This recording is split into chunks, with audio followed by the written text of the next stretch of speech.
All right, good evening once again. So we are live. In our last class, we quickly introduced freelancing on a general note.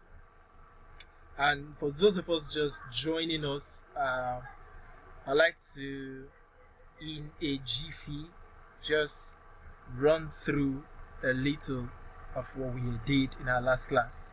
So first and foremost, we said that freelancing is basically the art of exchanging a skill set, usually a digital skill, for a pay. We also said freelancing can be done as a side hustle or on a part-time or full-time basis. We further said that it could be done remotely or or in person as a client may deem fit. Freelancing, on the general note, the most common type of freelancing that we would be experiencing is the remote freelancing. This is an addendum of the previous note. Even though freelancing can be done in person or remotely, the most common type that we'll be encountering is the remote freelancing. That means you working from wherever you are, which requires a freelancer to sign up on freelancing sites. We introduced a couple of freelancing sites, both the general freelancing site and the generic freelancing site. We did that last class. To solve a client's need with the required skills. So basically, you need to sign up on a freelancing site if you want to source for freelancing jobs. And when you sign up there, different freelancing sites have their different mode of operation. So based on their mode of operation, you either apply for jobs or you just post your portfolio for other clients to see. However, the mode of operation for different freelancing sites poses to you, you just follow up and expect a job, whether it's an in-person job or a remote job. And lastly, we said diversification of skill is allowed and is in fact encouraged as a freelancer rather.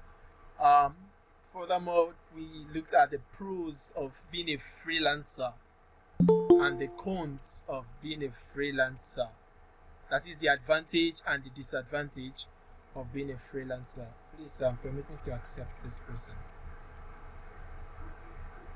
We looked at the advantage and disadvantages of being a freelancer, and thereafter we went further to talk about the different freelancing sites that we have. And on that note, we introduced the most general freelancing platforms, ranging from Upwork, Indeed, LinkedIn and LinkedIn Profinder, Fiverr, TopTal, and so on and so forth, just as you can see. For those of us who are just joining us, do not worry about this. This class will be retaken in full detail. So we're just refreshing our memory to see what we did in the last class. We went further to look at the generic freelancing platforms. By generic, we mean those freelancing platforms that are basically focused on a particular skill. In other words, if you go to that freelancing site, for instance, you go to Design Heels. Anybody that is going to Design Heels is either a freelancer that is a designer, that is either you're a graphics designer or you're a web designer, or whatever kind of digital designer that you are. So you are either going there as a freelancer who designs, or you are going there as an employer seeking for designers. So we also looked at others like Behance, Dribble, Contenta. Contenta is a freelancing site that is dedicated for writers only. Sorry about that. For writers only. We also looked at Writer Access. Okay, also for writers. We also looked at this one here, Working Not Working, Webflow Expert for designers and for web designers respectively. Thereafter, Thereafter, we looked at the different kind of skills that one can offer. Permit me to expand this so that we can see clearly. The different kind of skills that can be offered on a freelancing site. All right. We looked at their various categories. These are not all the skills that we have as a freelancer. There are more than this, but these are just a few to capture, to have a glimpse into what we're looking at. So the various categories cuts across web development, software development, and you can see under each category there are series of skills that you can play in as a freelancer, and you can have more than one skill. Even if you don't have more than one skill, you can aim at diversifying. You can be a software developer and still jump into being a customer service representative. It is allowed, provided that you can deliver on the job. Please permit me to accept this person. So that's why I said we should not join at the appropriate time. Alright, so we return there. Okay, please, if you're joining us, mute yourself, mute your mic so that we can hear just one voice. Thank you. So still on this, we probably I will be sharing this, or you could just go on Google and type in freelancing job categories, and click on the image section. You'll see a couple of these there. After that, we looked at the different ways of learning a skill and getting certified at little or no cost. Okay, there are different ways we could learn a skill. We could learn a skill on LinkedIn, Coursera, YouTube, Udemy, EDX, and so many other online learning platforms. All right, but there are only a few where you can get certified after watching or buying or learning a skill from the online learning platform. Okay. An example of that is on LinkedIn Learning. This is where you can learn and get certified, just like some of us are already doing, and I'm really excited about that. We also looked at Coursera, which is also an online learning platform. For those of us just joining, I have not really introduced this to you, but we did that in our last class. So, like I said earlier, do not be worried. We would also take this class again. I mean, the introductory class, we'll take it again, but in a better time. Probably I would create a time that does not collide with our already fixed time. Our fixed time again is Mondays and Thursdays, exactly 8 p.m. Okay, so pardon me again for starting a little late. YouTube is a general, well-known platform where you can learn basically anything. But the good thing about YouTube is it is for free. You can learn anything for free. But the downside of YouTube is that, one, you cannot get any form of certification on YouTube.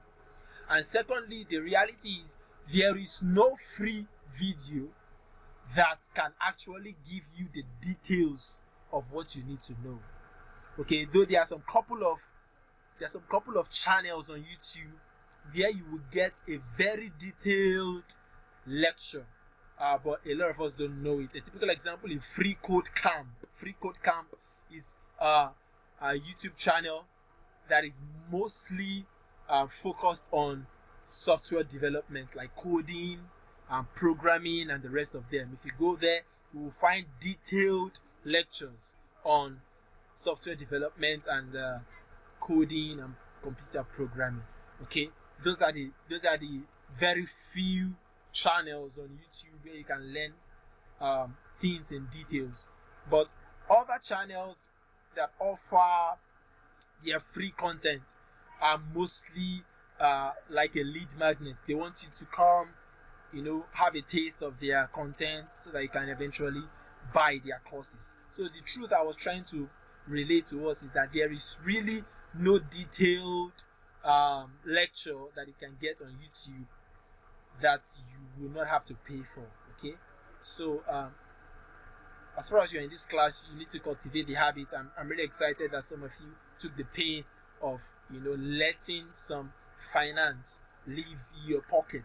It shows a commitment, and I'm very confident that you will not regret that. All right, so YouTube is really not a place where you can learn things in details if you really want to. You need paid classes like this where you can be guided by the hand and shown things exactly the way they are done.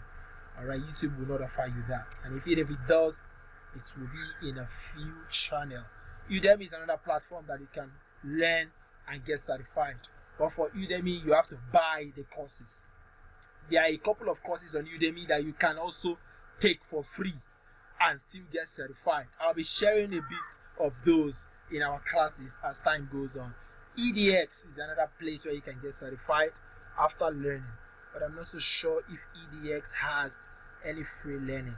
I'll find that out much later and relay that to us. So this is what we were able to cover for last week. For Coursera, this is where my focus was in our last class. I was able to show us how we can apply for what we call financial aid, otherwise known as scholarship, on Coursera, so that you can get to learn on Coursera for free and still get certified. After that, we looked at how we could begin our learning on LinkedIn Learning, which already I made a video to that effect, and a good number of us have already started. And lastly, we covered how we could begin our journey of learning on Coursera and also applying for financial aid. So this was all we covered last week, I believe. Today, we'll be looking at the common skills that we can start our freelancing journey with. I remember when many of you reached out, you were skeptical about whether you could use any skill to begin. And I said yes. I already showed us a couple of skills that we can begin with on our freelancing journey. And for some of us who claimed that they really do not have any skill at all, no skill set, and I try to convince you that there is no human being on earth that does not have any skill set. The only thing is you might not know how to monetize it. So that is what we are trying to do, or that is one of the things that we hope to achieve in this class. Alright, so the reason why I am introducing this part of the lecture to us is because working remotely requires a couple of things, one of which, or should I say top of them most, is having the skill that is required. But then it is not enough to just have the skill that is required to work remotely. You also need to be familiar with some softwares, because working remotely requires that you are wherever you please to work from, and whoever you're working from can be at the other end of the world. Okay, but for some clients, they would want to see what you're doing.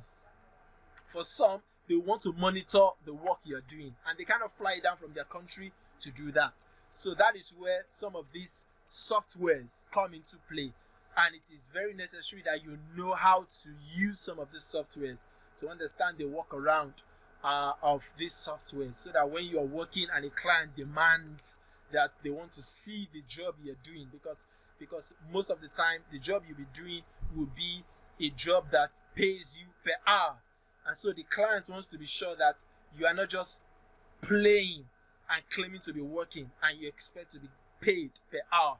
So many of them would demand that they track your work, and when they track your work, it will be shown on their own end what you have been doing. Screenshots of your job will be taken and sent to them. The time of the job that you have covered will be taken and sent to them. Even the number of times you typed your keypad, it will be taken. We call it the number of keystrokes. It will be taken and sent to them. The number of times you moved your mouse, that will also be taken and sent to your client. So these are some of the things that some of us consider as a disadvantage, but in the real sense, it is just to keep you in check and to make you disciplined to work wherever you are. So some of those softwares, because we cannot really cover all of them in the space of 1 month, it is virtually impossible, but I'll try to cover as much as I can, and I believe the little I will cover will give you a very basic foundation to launch you into working. Okay, however, I would encourage that you take your time. Not to worry, when I introduce us to some freelancing platforms, I would also show us some practical requirements of some clients who will tell you you must have a knowledge of this particular software or CRM before they can consider you for job. So if you don't know how to use those softwares, it's already a turn off. It's already a disqualification point for you. You will not be considered. So it's necessary that we look into some of these softwares, some of these CRMs, and that is why this part of the lecture is very necessary. All right. So we're looking at the common skill to kickstart your freelancing journey. There are 1,000,001 jobs available for anyone who desires to become a freelancer, and that's very true.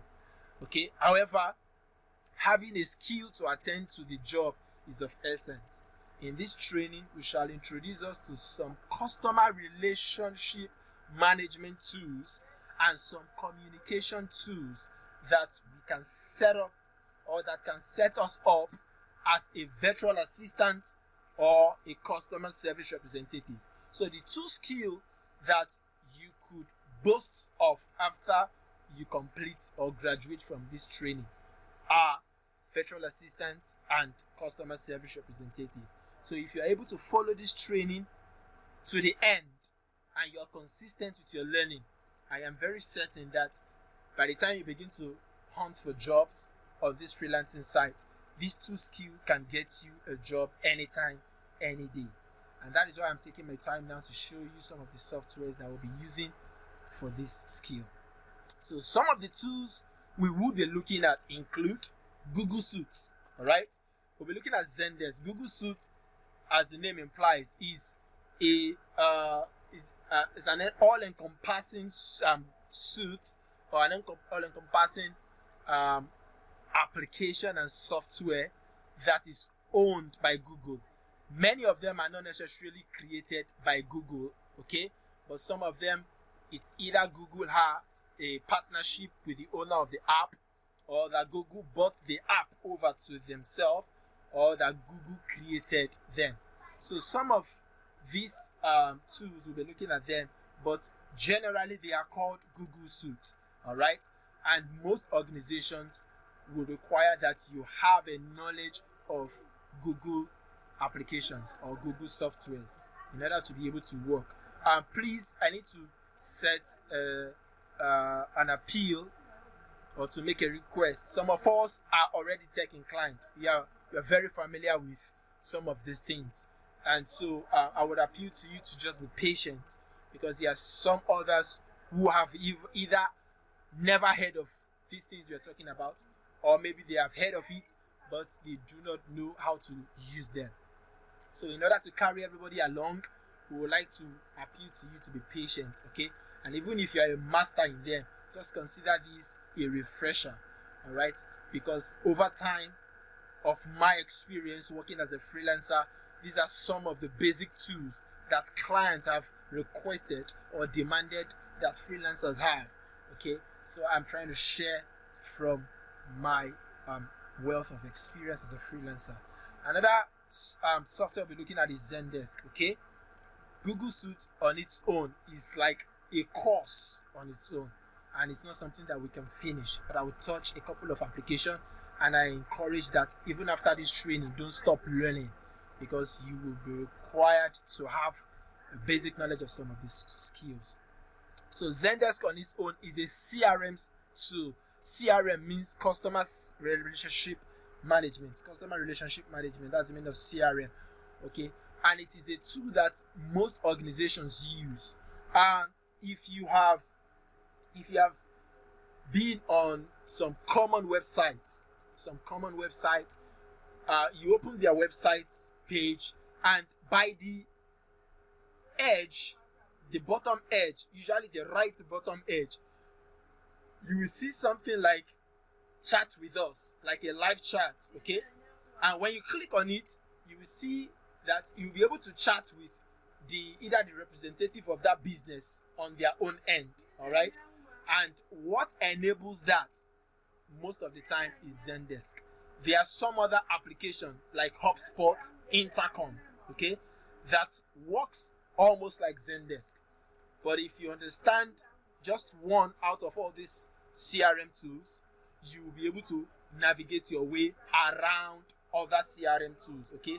That is why I just picked one of the CRM tool, which is Zendesk, because I believe by the time I explain or elaborate on Zendesk, when you find yourself using Intercom, you should be able to familiarize yourself with it. Or you find yourself using HubSpot, you should be able to familiarize yourself with that as well. Another one we'll be looking at is Slack. Slack is like a general requirement for most businesses working remotely, because it is where most communication will be taking place. Slack almost has a relationship like WhatsApp.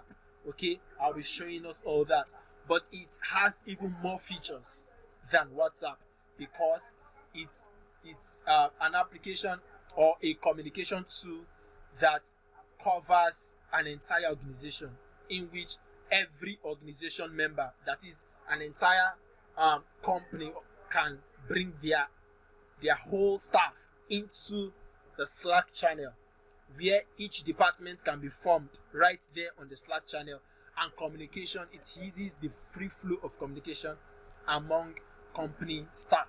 All right, so when we get to that, we'll look at Slack in more details, practically most of the time. We'll also be looking at Trello. Trello is like a planning software tool. When we get there, we would cross that bridge. Zoom is a very common one, which is a video conferencing app used mostly for meetings, training, webinars, classes, and the rest of them. So from time to time, we'll be taking all these one after the other. All right. So for today, I would like to begin with the most common one. It is very common, but as common as it is, many people don't know, either they don't know how to use it, or they don't know that it can do what they think or what they desire it to do. All right, so we'll be beginning with Google Suite. And to start off with Google Suite, all these softwares we'll be looking at, we'll be dealing with them practically. So there is no much of reading and writing. It will just be practical. So I want to encourage us to follow the class diligently. So let us begin with Google Suite. So to start off with Google Suite, the first thing you want to do is you open your browser. Now, to have an access to Google Suite, mind you, I need to also make us understand that Google Suite is usually either of a free version or a paid version. The free version allows anyone who has a Gmail account. All right, anybody that has a Gmail account is entitled to using the free version. But there is also the paid version. Most times they don't call the free version Google Suite, because it's in the sense, what makes it Google Suite is that it is what some organizations, or it is basically targeted to organizations and companies. So it is mostly companies that use Google Suite, and because it is often paid, all right, a paid usage, and when it is paid for, it gives you more access to do more things, like owning a website, like an expansion of your storage, of your Google Drive, from the usual 15 MB or 15 gig or thereabout to as much as 1 terabyte, 2 terabyte. We'll be looking at that in a while. So let's just begin. To begin with Google Suite, you want to go to google.com. All right. Once you get to google.com, the very starting point of using a Google Suite. But before I do that, I want to quickly show us the pricing, and so that we can see the difference between what we're talking about. So we look at Google Suite pricing. Okay. Yeah. So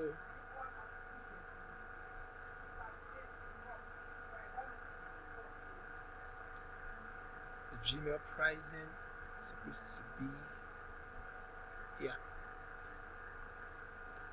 So I'm expecting to see, at this, just it, pricing.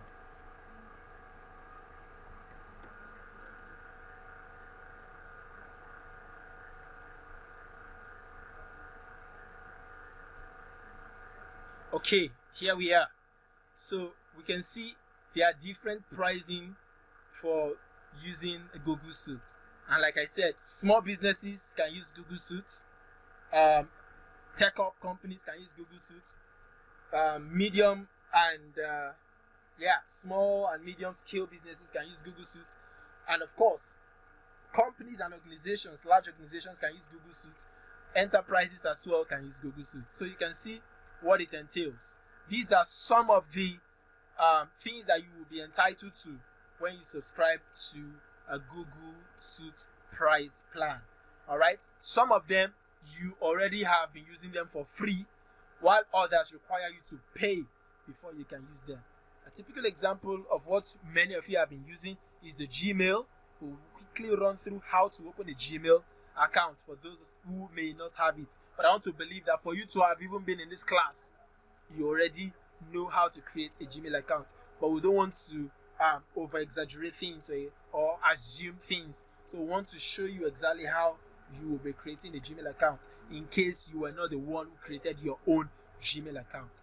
So other things that you will be using for free is the G Drive, the Google Drive, the Google Meet, which is what we are presently using. Okay, that's what we are presently using. I'll also be showing us exactly how to start a meeting, just like I have been doing for us or with us in the past couple of days. You need to learn how to begin to start a meeting on your own, because some of the requirements of a customer service or a virtual assistant is that your boss might ask you to start a meeting, and if you don't know how to do that, it's a red flag. All right. You might also require a client when you're working with a business or a company that has a customer service, and a client needs some things and you don't understand what the client is saying. Okay, you can always tell the client, can you share your screen if I invite you for a meeting? The client says no or yes. You guide them. You start a meeting like I did with you, and then you share your screen with them, show them how to do it, teach them how to do it, so that you can have a better understanding of what they are doing wrong on their end. So all these things have their usage. Okay, we also have the Google Calendar, which many of us have never used, but you will see how relevant it is by the end of our training. We also have the Google Chat, otherwise called just simply Chat. We have the Jamboard. I'm sure some of us have never heard about this. We have the Google Doc. This is Google Doc that almost has a similar usage as our usual Microsoft Word. We'll see how that is being used. We have Google Sheets, which is a replica, not an exact replica anyway, but it's a replica of our Microsoft Excel. If you know how to use Excel, then kudos to you. You'll be very familiar with Google Sheets. Okay. We also have Google Slide. Google Slide is a replica of our Microsoft PowerPoint. Okay, we use it to create PowerPoint. If you look at this training material, I used this Google Slide to create this training material. Okay, I'll be showing us also how we could use that to create a slide. We have Google Keep, which is like a tool that you can use as a journal. All right, instead of scribing things on pen and paper, and then you travel somewhere and you need an access to what you have written, but you do not have access to it because you forgot it at home. This is where Google Keep comes handy. Anything you type on Google Keep remains on Google Keep. Even if you misplace your phone and you need to access it again, even if you travel to another country, all you need to do is log into your Gmail, come to your Google Keep, and you will see what you have saved there. Okay, it's also like a diary if you want to say so. We have Google Sites. This is strictly for business after you must have paid. This is like a website for your business. So if you want to own a website and you don't want to pay heavily to web designers, this is like an alternative. Just come and pay Google, and then they will help you create a website, a simple website that your business can use. We also have Google Forms. This one is very crucial because most of the time we will be asked to fill a form, right? I'll show us practically how to use some of these tools. Okay, so these are the price plan. For the business starter, you can start with $6 per month, please. It means if you're paying per month, you'll be paying $6. All right, and you can always have 14 days of trial. So if you want to try anything out here, feel free, be my guest. After this class, you can actually do it at your own peril, at your own risk. Okay, but if you're doing it, of course you'll be asked to put in your card details. Just ensure that after you do that, you unsubscribe if you don't want to be charged. But I think $6 is okay for a month. It's about, if you're using our current price plan, 6 times 5 is roughly 3,000 or 30,000, something like that range. Anyway, business standard, $12. So you can see the pricing yourself and what you're entitled to. Okay, at your own leisure, you can always come up to this page. Just type Google G Suite price plan. You always navigate to this if you're interested. Okay, so let's get started. The first thing you need to have in order to be entitled to using any Google product is to have a Gmail account. And to have a Gmail account, head over to your platform, your web browser, and just simply type Gmail sign up. Okay, Gmail sign up, and you enter, and there you would have series of options. Okay, I always like to use the first. All right, create your Google account. Once you come here, this is what you find. All right, it will ask for your name, ask for your last name. If you're creating an account, you can have as many accounts as you want. That is one good thing about Google. Have as many accounts as you want. So if you are the person that you feel there are so many spam messages entering your Gmail all the time, after this class, feel free. You can go ahead and create a fresh account for yourself, which you want to dedicate specifically for important things, if you like. All right. So this is your name. You choose a username. Of course, this is where it gets dicey, because there is almost nothing you want to type here that somebody has not taken. So though some options will be shown to you to use. Okay, some options that are available will be shown to you. But if you're so good with names, then you should be able to come up with a username that nobody has taken. All right. Then you'll be asked to choose a password. You'll be asked to confirm a password. Okay, and then you click on next. I don't want to open a new account, so this is basically how you go there to start up a new account. And once you have clicked on next, it will take you to another page asking you a couple of questions like putting your phone number, verify your phone numbers, and stuff like that. It is a very seamless process. Even a kindergarten child can actually do this. So I believe anybody here, in fact, I want to encourage you, because this is what some clients will ask you to do. They might ask you to create an account for the company. Okay, so I want to encourage everybody, even if you have 2, 3, 4 Gmail accounts. If you have never created an account by yourself, I'm challenging you in this tutorial. Please, after this class, create an account by yourself so that you familiarize with it. You can do that on your phone, and you can do it with your PC. All right, it shouldn't take you more than 5 to 10 minutes, maximum of 10 minutes. You have created an account for yourself. All right. So after we have created an account for ourselves and we have been welcomed with a Gmail account, we will now simply go back to our web browser and click on google.com. As soon as you click on google.com, you will be seeing on this part here, if while creating your account you uploaded a picture, on this part oh my god, so sorry, let me accept this person who is joining us late. Okay, on this part here, you should be seeing your picture. If you have not put in any picture while you were signing up, then it means you won't see any picture here. You will just see an avatar, like a cartoon or an empty space. Okay. However, when you see any picture here, even as you hover your mouse around that picture, it will show you the particular account that is signed in at that moment. Okay. So as I'm hovering this account, you can see my account that is signed in is markpanivino@gmail.com. That is the account I use to teach. All right. If I want to see other accounts under this very Gmail that I have, I just click on that picture and it will bring out all the accounts that I may have signed in. Okay, and if I want to add more, I can always click on add another account. And even if you have an account already and you want to sign up for another account, you can always do that through this means as well. I think it should be under this place. Just click on add account and then it takes you here, and then you click on create account. Once you click on create account, it takes you to the initial process that we started with, and then you begin to sign up for your new account. But we don't want to do that now. So that is that for knowing which account is connected at the moment. All right. So for you to access all your Google applications, you see these 9 dots here.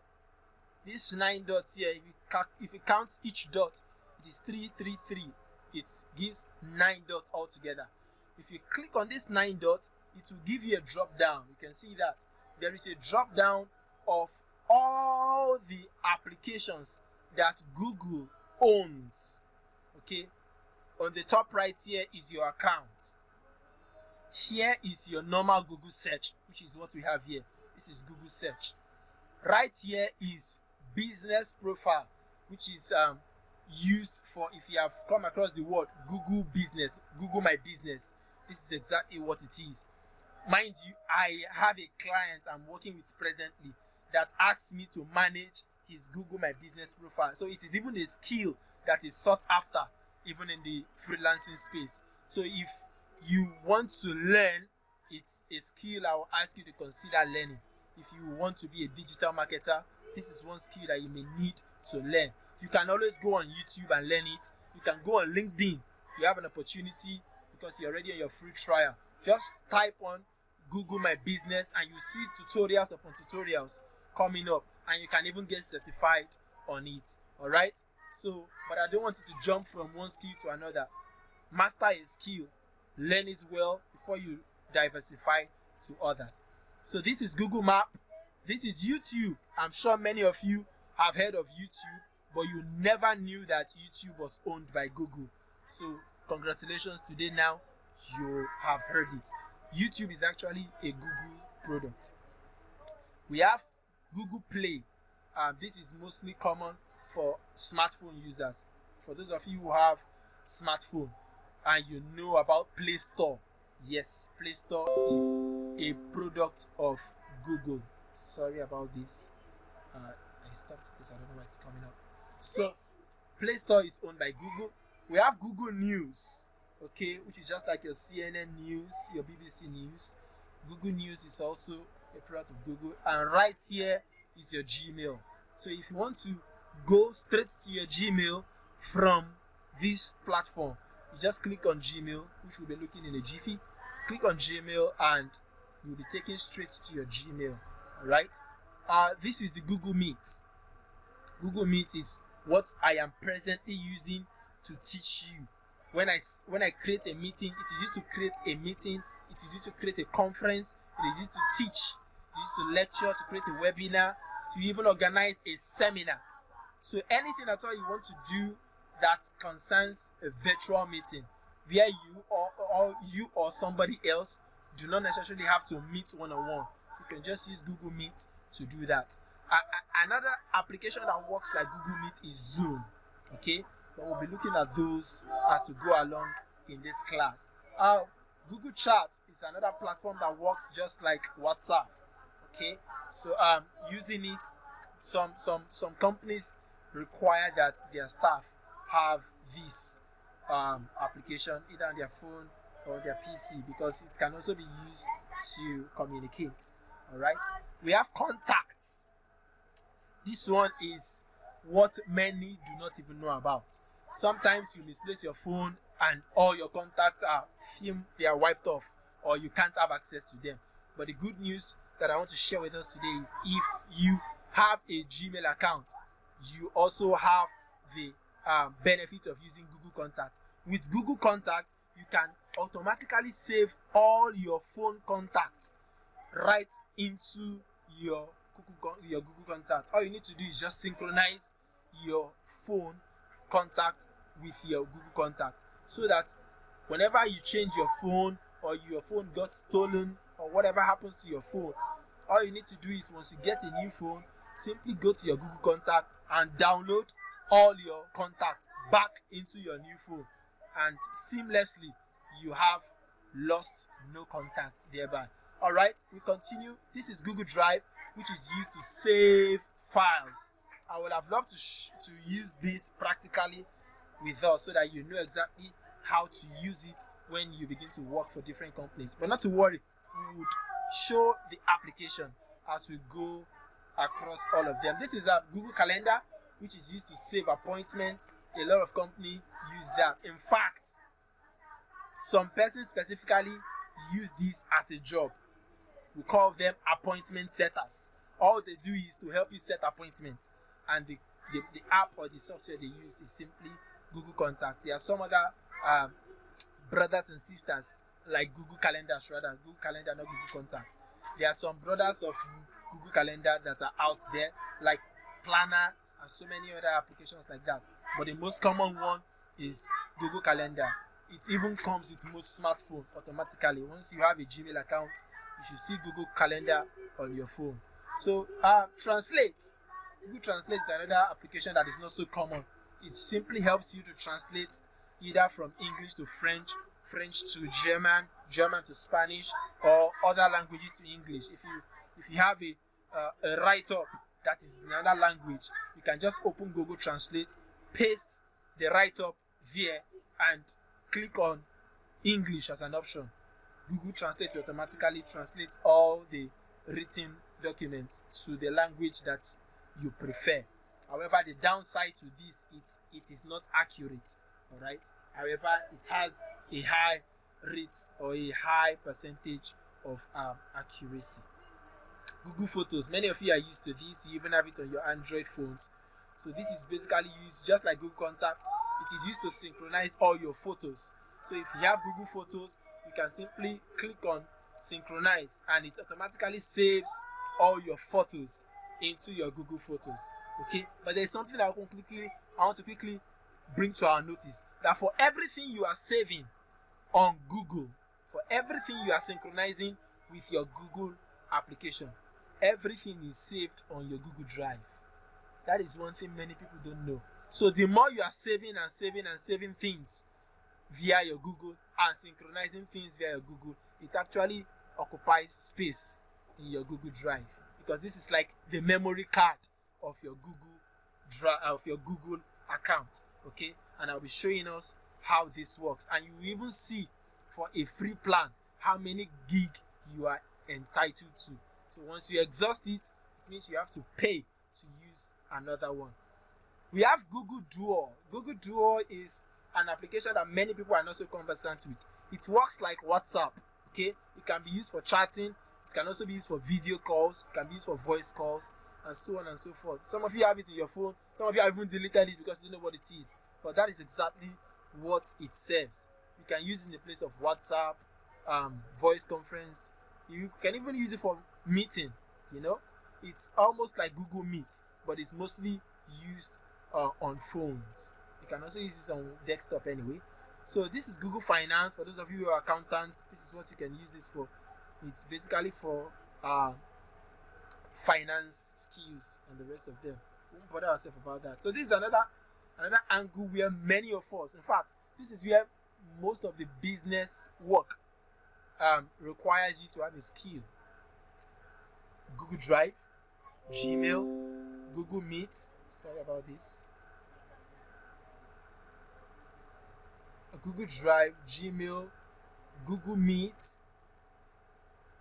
Sorry. Okay, we're back. So this is where most companies will need you to have a skill. Google Drive here, Google Meet for meetings, Gmail, okay, Google Calendar. Some may need you to have an experience of Google Photos and Google My Business, but these are skills on their own. They are not so common. Okay, and then sheets, I already explained. This serves like your normal Excel sheets. Google Docs, these are used to save documents. Okay, just like you have your Microsoft Word, the way you type on Microsoft Word and you can access it on your computer. But the good thing with Google Docs is you don't need to carry your computer around. Anything I type on Google Docs, I can even access it on my phone. Okay, so Google is the same everywhere. Whether you open it on your computer or you open it on your phone, it is the same thing. I can save something on any of these Google applications via my phone, and if I come to my laptop, I will still see that thing that I have saved. All right. Google Sheets, it's like an Excel. I've said that. Google Slide, I already showed us the usage.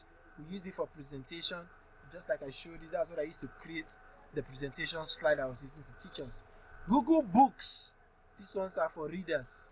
Okay, you want to read either novels, diaries of people, or whatever you have. Okay, book of authors. You can also author your own book on Google Books as well. So that is what Google Books is for. Blogger. Okay, I'm sure some of you are very familiar with Blogger, but you don't know that it is owned by Google. Okay, good news. Now you know. Blogger is actually an app, or you can call it a software, that is used to blog. For those of you who blog, you are very familiar with this. And if you have intention of blogging is simply just having a very small website that is not so bogus, okay, which you can use to write or share your thoughts. Okay, and you can use it to even specialize. You can decide that you want to be writing only on relationship talks.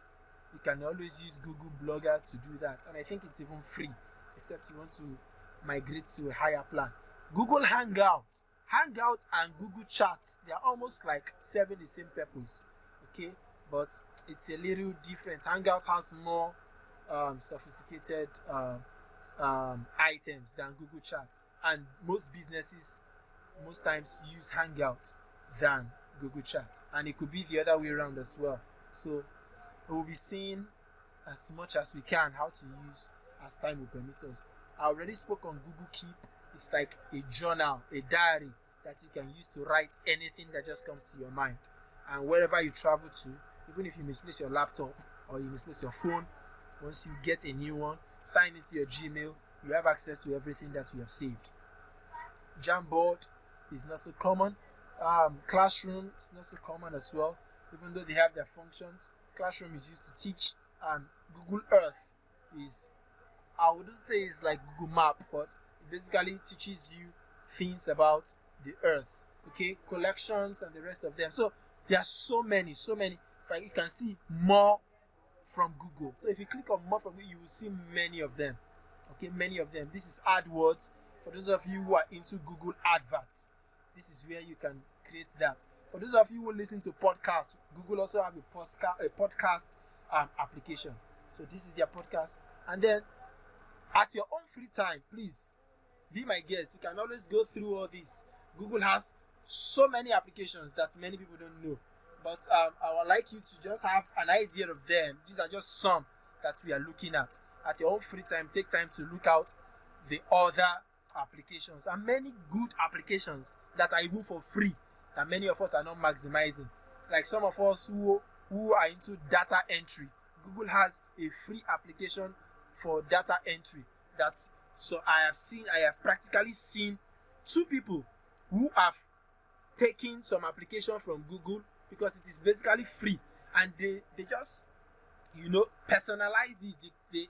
They reformed it and created it to suit their taste, and even added their own name to the application, and they sold it and made a good number of money from it. Okay, so you can always play around this application and see which one you can use for your own good. Sorry, excuse me, I think someone has joined us. Okay, nobody. Lastly, I want to quickly touch on Google Forms. This one is even mostly used for screening and interview purpose.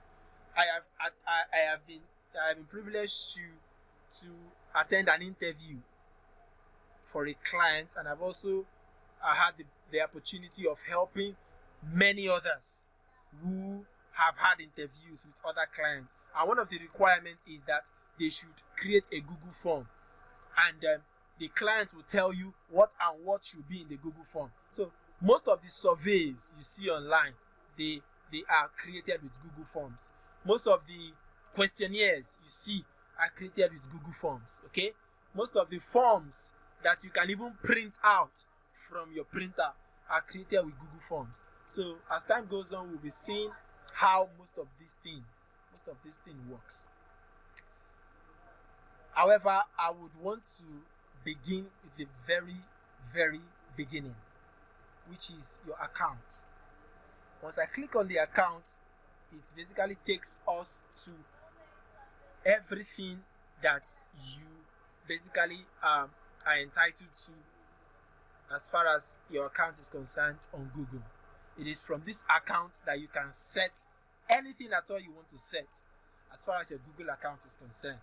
Okay, as you can see right on this very first page is the home page of your Google account.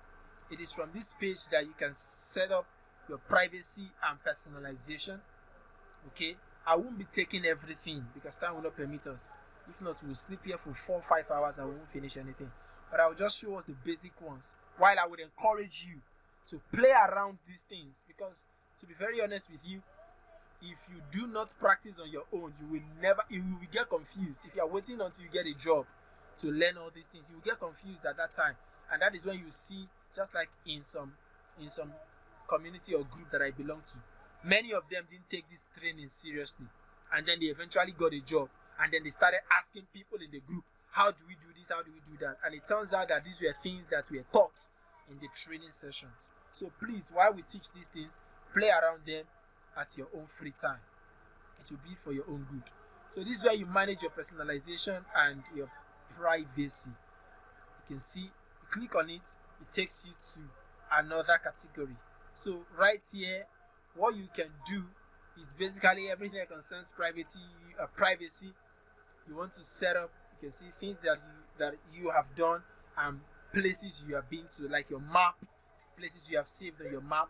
These are where you can see them. Okay, your web history, because if you sign into Google and you are using a Gmail, if you are using a Google Chrome, it will most times ask you to sign into your Google account. So anywhere you visit on your Google Chrome, it will be saving on your Google account. So that's why you can see all the Google Chrome history that I have used ever since I started using this account. Everything, I can trace it back here. If I want to see what I have done so far in my account history, the pages I have visited and stuff like that, I can always check them out here. But because of time, I'll just encourage us to play around this at our own free time. So I return here to the home settings. The basic thing I want to show us here is security, because most times once somebody have access to your Gmail account, they basically control everything there. And for some of us that save passwords online, those passwords we save is saved to our Gmail account. Sometimes the password is saved to our Google account. And once somebody has access to our Google account, they basically have access to everything that concerns it. And for some of us, we even go as far as saving our ATM card details. We save it thinking we are saving it on the laptop, or thinking we are saving it on the phone.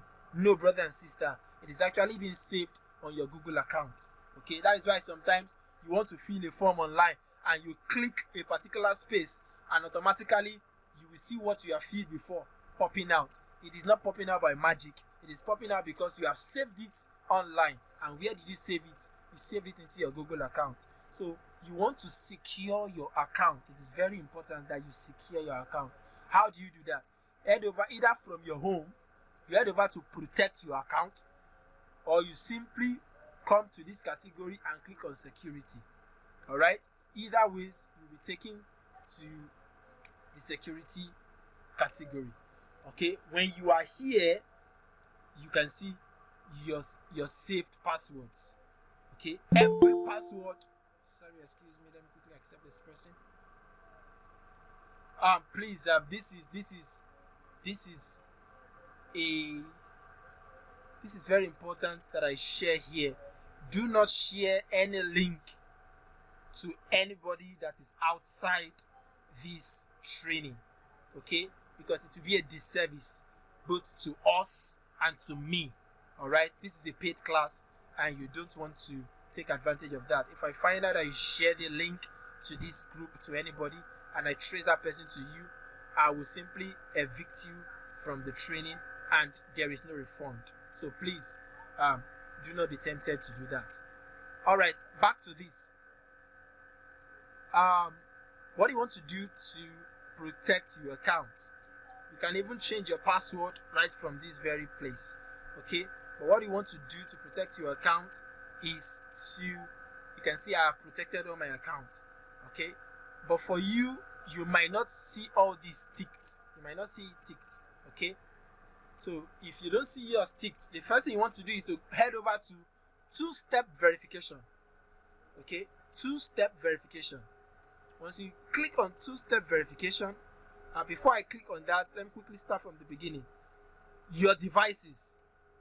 Once you click on your devices, it shows you where your Google account is presently logged in. And from here, you can see who is using or sharing your account with you. Whether your boyfriend or your husband has logged into your Google account and spying on you. Our men in the group, don't be annoyed if you have done that to your wife and your wife is here. I have to just teach what I am teaching. I'm sorry. Okay, so if you want to see who is spying on your account or who is sharing your account with you or who has hacked into your Google account, or for some persons they complain that they don't know how their money gets debited and they just keep receiving debit alert. If it is not a fault from the bank, then suspect that somebody might be using your saved ATM details on your G account. That is a Google account. So you want to come over to your devices and see who is sharing your account with you. So presently, this is where my accounts are logged in. Okay, this is a Windows. This is a Windows as well. Windows means my account is logged in a computer. All right. And it is showing that my account is logged into two computers. Not necessarily two computers, but the reason it is like this is because I am using two browsers. One browser is called Generate. I love Generate. This is Generate. This browser here is Generate. I love Generate because it blocks unnecessary spying of your web browsing history. Okay, and the good thing with Generate is that I'm not a marketer of Generate. I'm just showing you. Okay, the good thing with Generate is that the more you use their account or the more you use their browser, they give you some credits. Let me quickly open it so you see what it looks like. They give you some credits. You can see the account. These are the credits, and these credits, the more you use the account, the more credits you're given. And you can actually use this credits you're seeing here to buy things, even on Amazon. That is the good thing with Generate, okay? I know it's not part of this class, but let me just show us. It's just a bonus so that if you want to consider it, you can go ahead and do that. So with Generate, I can always head over to their market if I want to. I'll just simply say spend points. So everything you're giving here is a generate point. So if I click on spend points, it will take me to their market where I can spend the points that I have gathered. So it is free, you can imagine. Just by using their browser, you are giving a point. And anytime you feel like the more you have accumulated your point, this is their marketplace, the more you can spend it. You can spend your point on exclusive offers. You can spend it on gaming offers. You can use it to buy products online. You can use it to buy Amazon gift card. You can use it for merchandise. You can even donate your points to charity. Okay, so you can see this requires 5 generate points. So if I click on this, I can just get these wines delivered to me at half the price, though I have not used it because I have not had the need for it. Okay, I can also use it to even buy Amazon gift card. Okay, for some of us who are familiar with that. So you can see, to get this, I need 1,560 generate points, but I only have just 46. Okay, you can see So you can use your generate point to buy anything on this marketplace. So that is just a bonus for you guys. We go back to where we are. So another browser I use is Google Chrome. Okay, so my account is logged in to generate web browser and to my Google Chrome account. That is why it is showing two computers here. So the present computer I'm using is this one, which is the generate browser, and the other computer I'm using is this one, which is my Google Chrome browser. Okay, and my account is also logged into my phone. As you can see, the last time I used my account is 9 minutes ago. So this is how you know exactly if you are the one using your account or somebody is helping you manage it somewhere. Okay, this is how you get to know. And if you find any suspicious person or any suspicious device using your account, what you want to quickly do is to come over to these three dots here, click on it, and you have the right to sign out of this account. Once you sign out of this account, you log the person out from wherever they are. Okay, but before you do this, after you do this, ensure you change your password, because it might be that either you used another person's account or device to log into your own Gmail and you forgot to sign out, or the person has your password. So either ways, you want to change your password, and I'll be showing us how to do that. But to log the person out or to log the device out of your Google account, just simply come over here and click on sign out. But I don't want to sign out because this is my phone, I recognize it. This is my Google Chrome, the same thing, I recognize it. So that is that for devices. It is very important. So you want to try that out at your own free time. Recent security activity. This one basically tells you what has happened in your phone over the time, over the months, over the years that you have been using Google account. As you can see, on December 25th, somebody signed into my account, and this was the device the person used. And who is this person? It is me. I used my phone because I recognize my phone. Okay, so this is how you also know who signed into your account and where the person is signing in from. If the person is signing from Nigeria, you can see. If the person is signing in from US, you will see it. The date the person signed in, you will see it there. So that is that for security or account activity.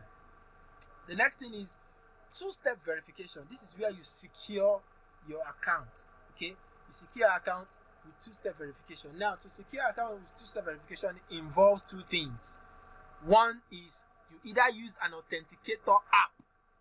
Mind you, there are various authenticator apps that is on Play Store and on iStore, Apple Store. Okay, we have Google Authenticator app, we have Microsoft Authenticator app, so many authenticator apps. But if you must use an authenticator app to secure your Google account, it has to be Google Authenticator app, and that has to be downloaded on your phone.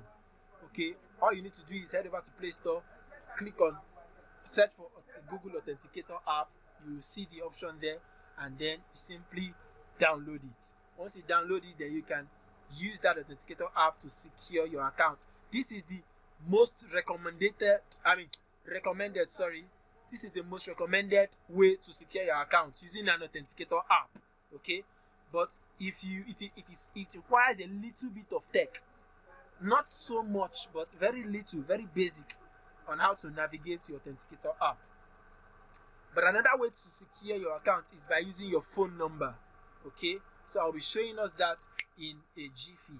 The last way to secure your account using a two-step verification is by having a backup code. This one also requires some little stress. Many people are not so familiar with this. So I will just show us one out of the two, which many people can immediately implement immediately after this class. All right. So what you want to do, you click on two-step verification settings.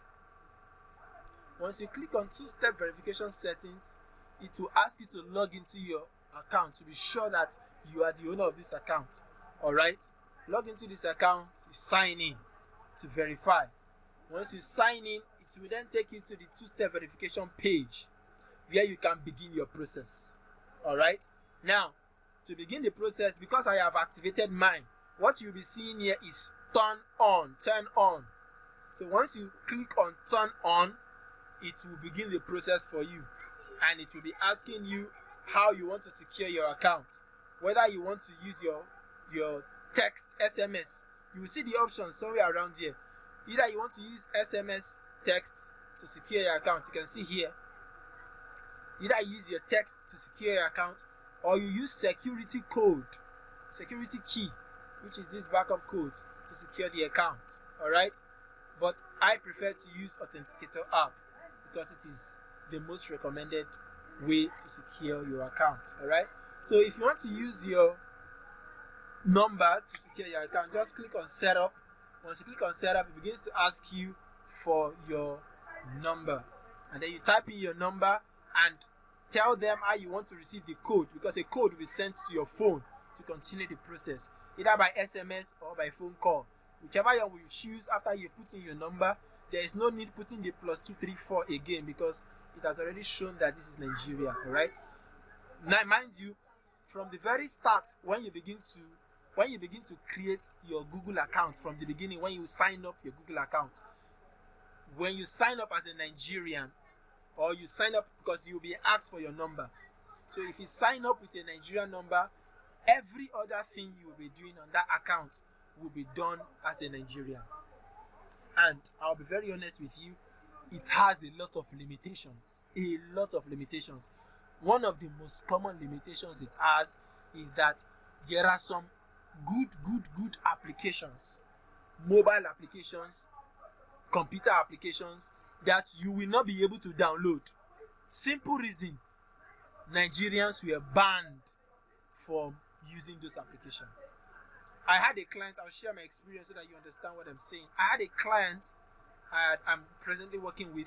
She needed me to have a US number, and so she sent me a particular software to download. She gave me the name of the software. I've really forgotten the name. Maybe when I check my chat with her, I would bring it up. Okay, she gave me a software to download, and then out of excitement and she told me it was free. Out of excitement that, oh boy, I could get US number, I jumped into my Play Store to download the software. I couldn't find it. I searched and searched, I couldn't find it, and I was wondering what happened. So, being the kind of guy I just went straight to doing some research, and I discovered that Nigerians were not allowed to use that application. And that is because when I started signing up my Google account, I signed up with my Nigerian number. So this was a big limitation for me. The client, thank God for her, she was quite friendly and helpful. I explained to her that I couldn't find the application on my Play Store, so I will need to use another application. So I started researching and asking some of my friends who are tech guys who already have some of this app in use, and then they introduced me to an app which I have been using over time. It was that app that I was able to download, because the app allows Nigerians to also use their platform. Okay, so it's from that app I was able to buy my US number, and it is with that app that I'm presently contacting my client, calling her with that app for free. Okay, and then if she needs me to also call some other businesses in the US, I'll just use that app. It's an app I installed on my phone, and anytime I call, I can even call you here in Nigeria. But when I'm calling you, I will select which number I want you to see. So that is another trick that most illegal business guys like Yahoo boys, that is another thing they use. Once I just click on the call, it asks me which number do I want you to see. I click on my US number, and on your own phone you'll be seeing the US number, and you'll be wondering, who is this person calling me from the US? And it also, you can also use it to buy numbers from different countries as well. Okay, why am I bringing this? Because whatever number you use to sign up your Google account, it is that country that Google will identify you with whenever you are using any of their products. So you want to be logical about it. If you want an account that is registered as a US account, it means you will need to have a US number. And as I'm speaking to you, I have an account to that effect. An account I had to create out of annoyance. When I got my US number, I just created another Google account, and I used my US number to sign in or to sign up. And then the funny thing is, as soon as I used that Google account to enter the Google Play Store, I found that application that my client sent to me, and I was like, Nigeria, which way forward? All right, that is that for that. So much to tell. You will experience some of these things. That is why I'm taking my time to share it with you, so that when you see it coming, you know that you were told. All right, you click on either you want to receive the code via text message, or you want to receive the code via phone call. Something I just remembered. Another application that is very common, that many people have the benefit of using, is Amazon Kindle. Some of you who read. Somebody join us? Sorry. Okay, some of you who are into reading, you like to read a lot. Amazon Kindle is one application that you can use, okay, to read for free on Amazon. But the downside is Nigerians are not entitled to use Amazon Kindle, and it's so annoying. So these are some of the things that our counterparts in other countries are enjoying, but we here in Nigeria, we don't have benefits to it. So let's continue anyway. You choose which of this process you want to use to receive the code that will be sent to you after you have put in your number here, and then you click on next. Once you click on next, the code will be sent to you, and then you'll be taken to another page where you'll be asked to put in the code that was sent to your phone. Once you slot in the number and you click on continue, it will automatically turn on your two-step verification.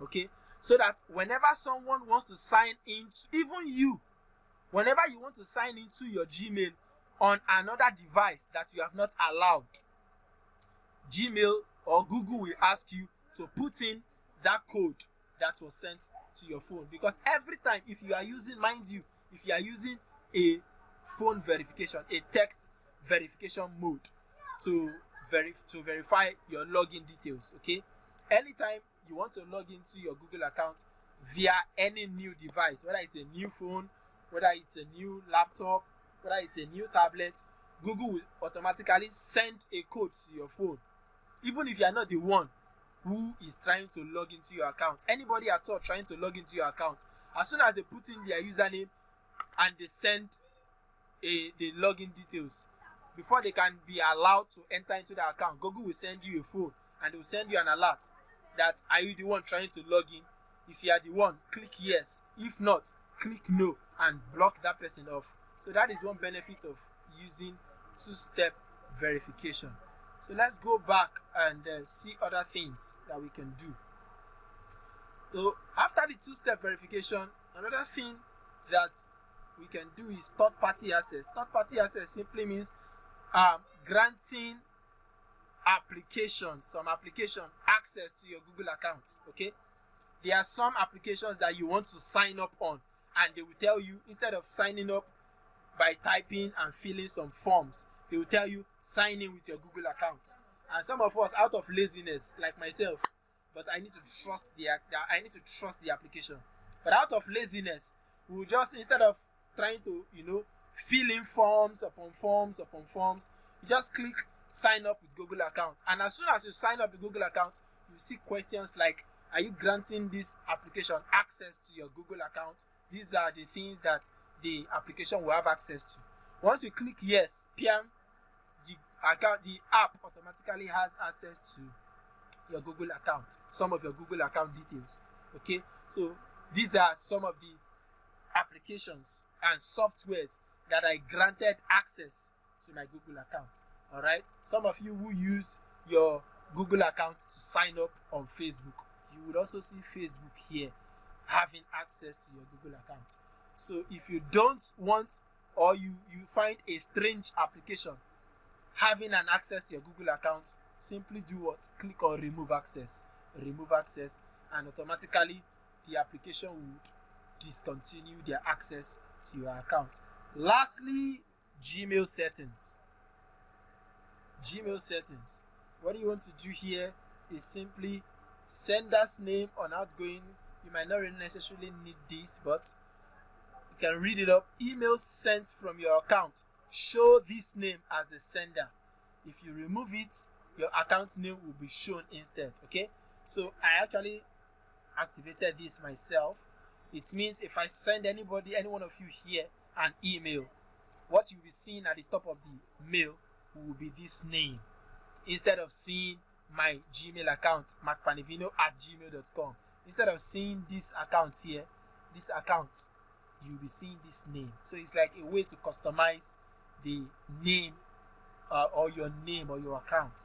Another thing is email addresses that you blocked, maybe because they are sending too many spam messages or thereabout from your Gmail, of course. Anyone you have blocked, you will see them right here. So if you want to unblock, simply click on unblock. All right, so that is most of the things that I would want us to know. Now, another thing I want to show us is the passwords. Sometimes you click on something, you try to log in either into your phone or into your laptop on a particular browser, and Google will just pop up an option asking you save password. You will be given allow or never, something like that. And then once you click allow, it automatically saves your password into your Google account. And so here is the place where you see most of your saved password. So if I click on this, it will mostly bring out all the passwords I have saved. And if there's a problem like it's showing me now, I'll probably attend to that after the class. If there's a problem or a password that has been compromised, it will give me a notification that something is wrong, either with the password I changed or something like that. So that is that for security. Let's see how we can let's see how exactly we can change okay, I don't think we might be needing this, but I don't think we'll be needing it anyway. But if you want to link in your account, your card, you want to link in your ATM card to all your Google services, you can always do that here. Do that at your own time, okay? You can use this to also check out people that you are, if you have children that you have bought tablets for them and you want to monitor their Google, because some of them will need to have children's or kids Google account to be able to navigate some softwares on their tablet.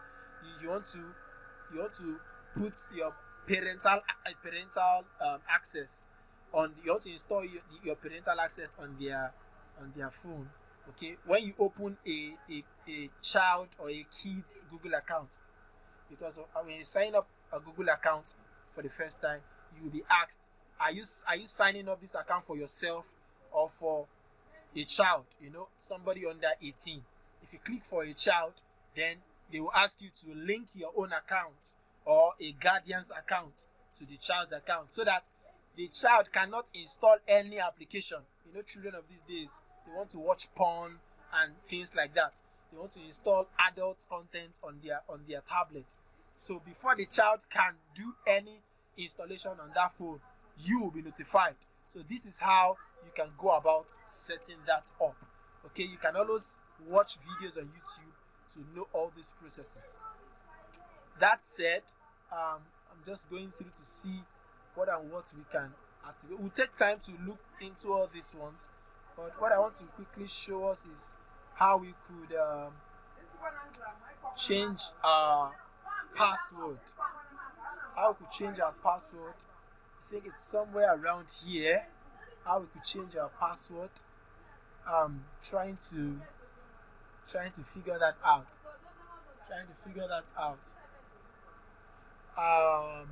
Let's see if I can find that. If I can't find that, then I would probably take us through that much later because of time. Okay, let's just proceed to another app, because I hope to cover about 3 applications today. I'll just pick the simpler ones for us, which are very necessary for learning. Other ones you can play around them. Please don't expect me to teach everything. There are some that are very, very necessary for this learning. So let me quickly go down to Google Forms. This one shouldn't take our time, so it's important that I that I create it so that you see. So when you open your Google Forms, I hope you all saw how I did that. You come to these 9 dots, click on it, and then scroll down to Forms, okay? And then you click on Forms, it brings you to this page. All right. Now, if you are using this for the first time, you will be seeing most of these things. These are like forms I created for myself, okay? I use some for business purpose and the rest of them. So for some of you using this for the first time, this is all you will be seeing. Only this top part, which are like templates that Google has made available for you, okay? But I will start from the scratch so that you can see exactly how some of these things are created. And I will create a live form for some of us to fill while we are active on this live platform. If time does not permit, we will stop with the form creation. Alright, so to create a form for the very beginning, you want to come to where we have blank and click on start a new form. Once I click on it, it opens up a page for me. As you can see, this is the page where I'll be creating the form. Alright, this is the form interface. Right, so you want to name your form. 2 ways you can name your form. One is to come here. You can see where my mouse is hovering. You click on Untitled Form and name this form Freelancing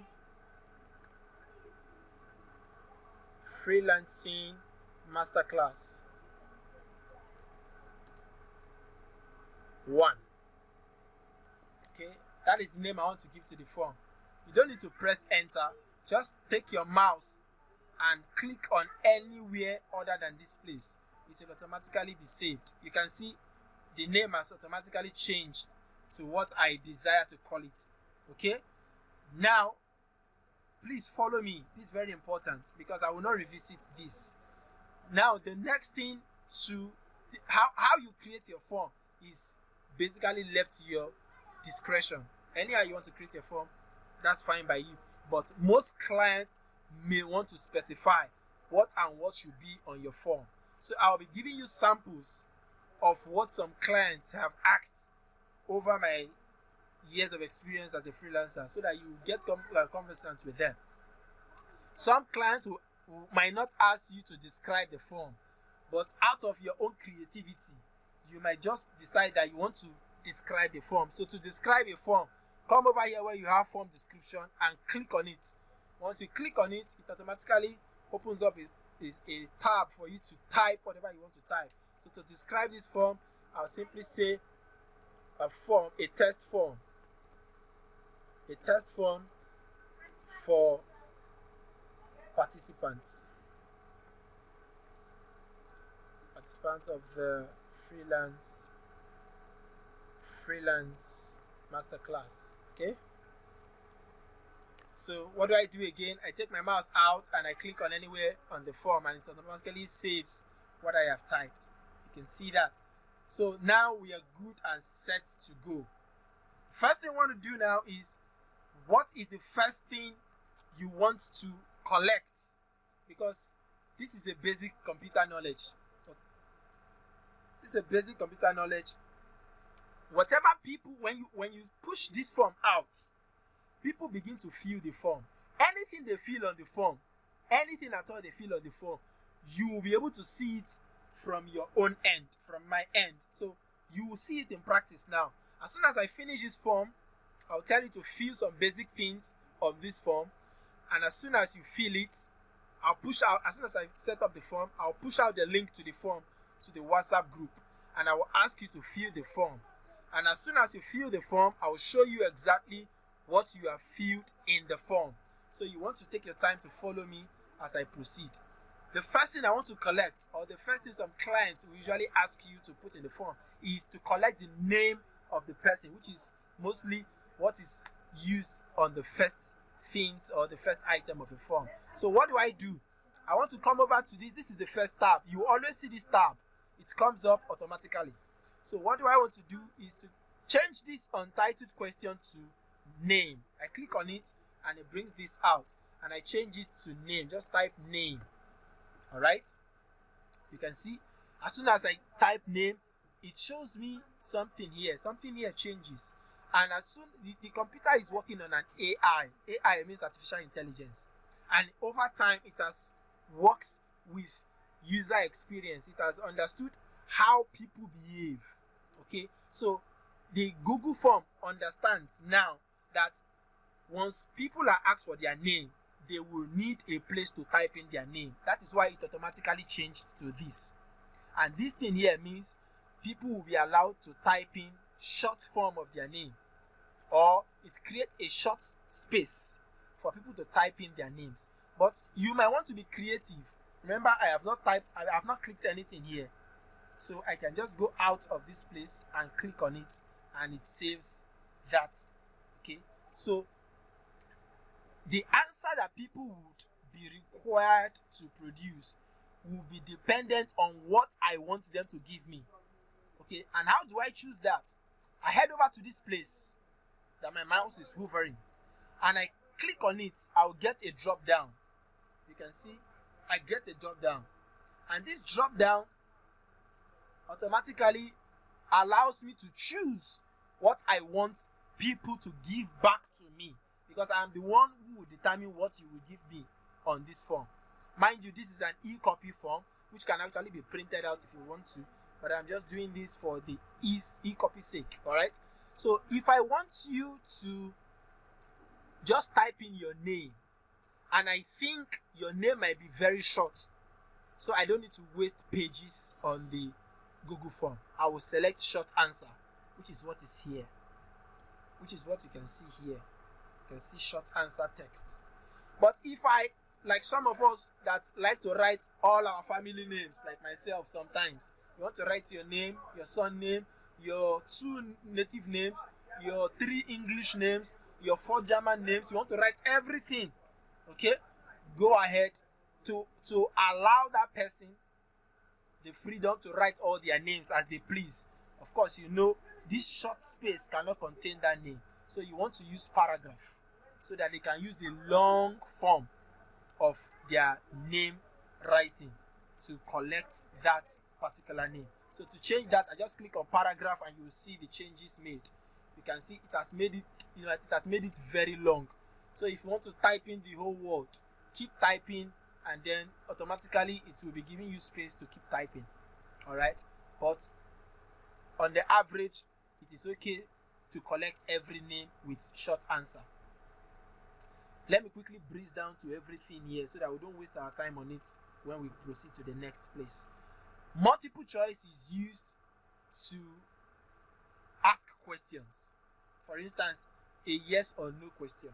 If I ask you a question, do you like beans, for instance, and I want you to answer me, I can't, if I want to give you the opportunity to answer yes or no, I can't use long or short answer to produce that, except I want you to type it out. But if I want to make it easy for you, just like many of you know how to, you have attended exams where you are, which we call in our Nigerian parlance, we call it objective questions. This is how to set it up. So you want to give the people room to choose the answer that they want.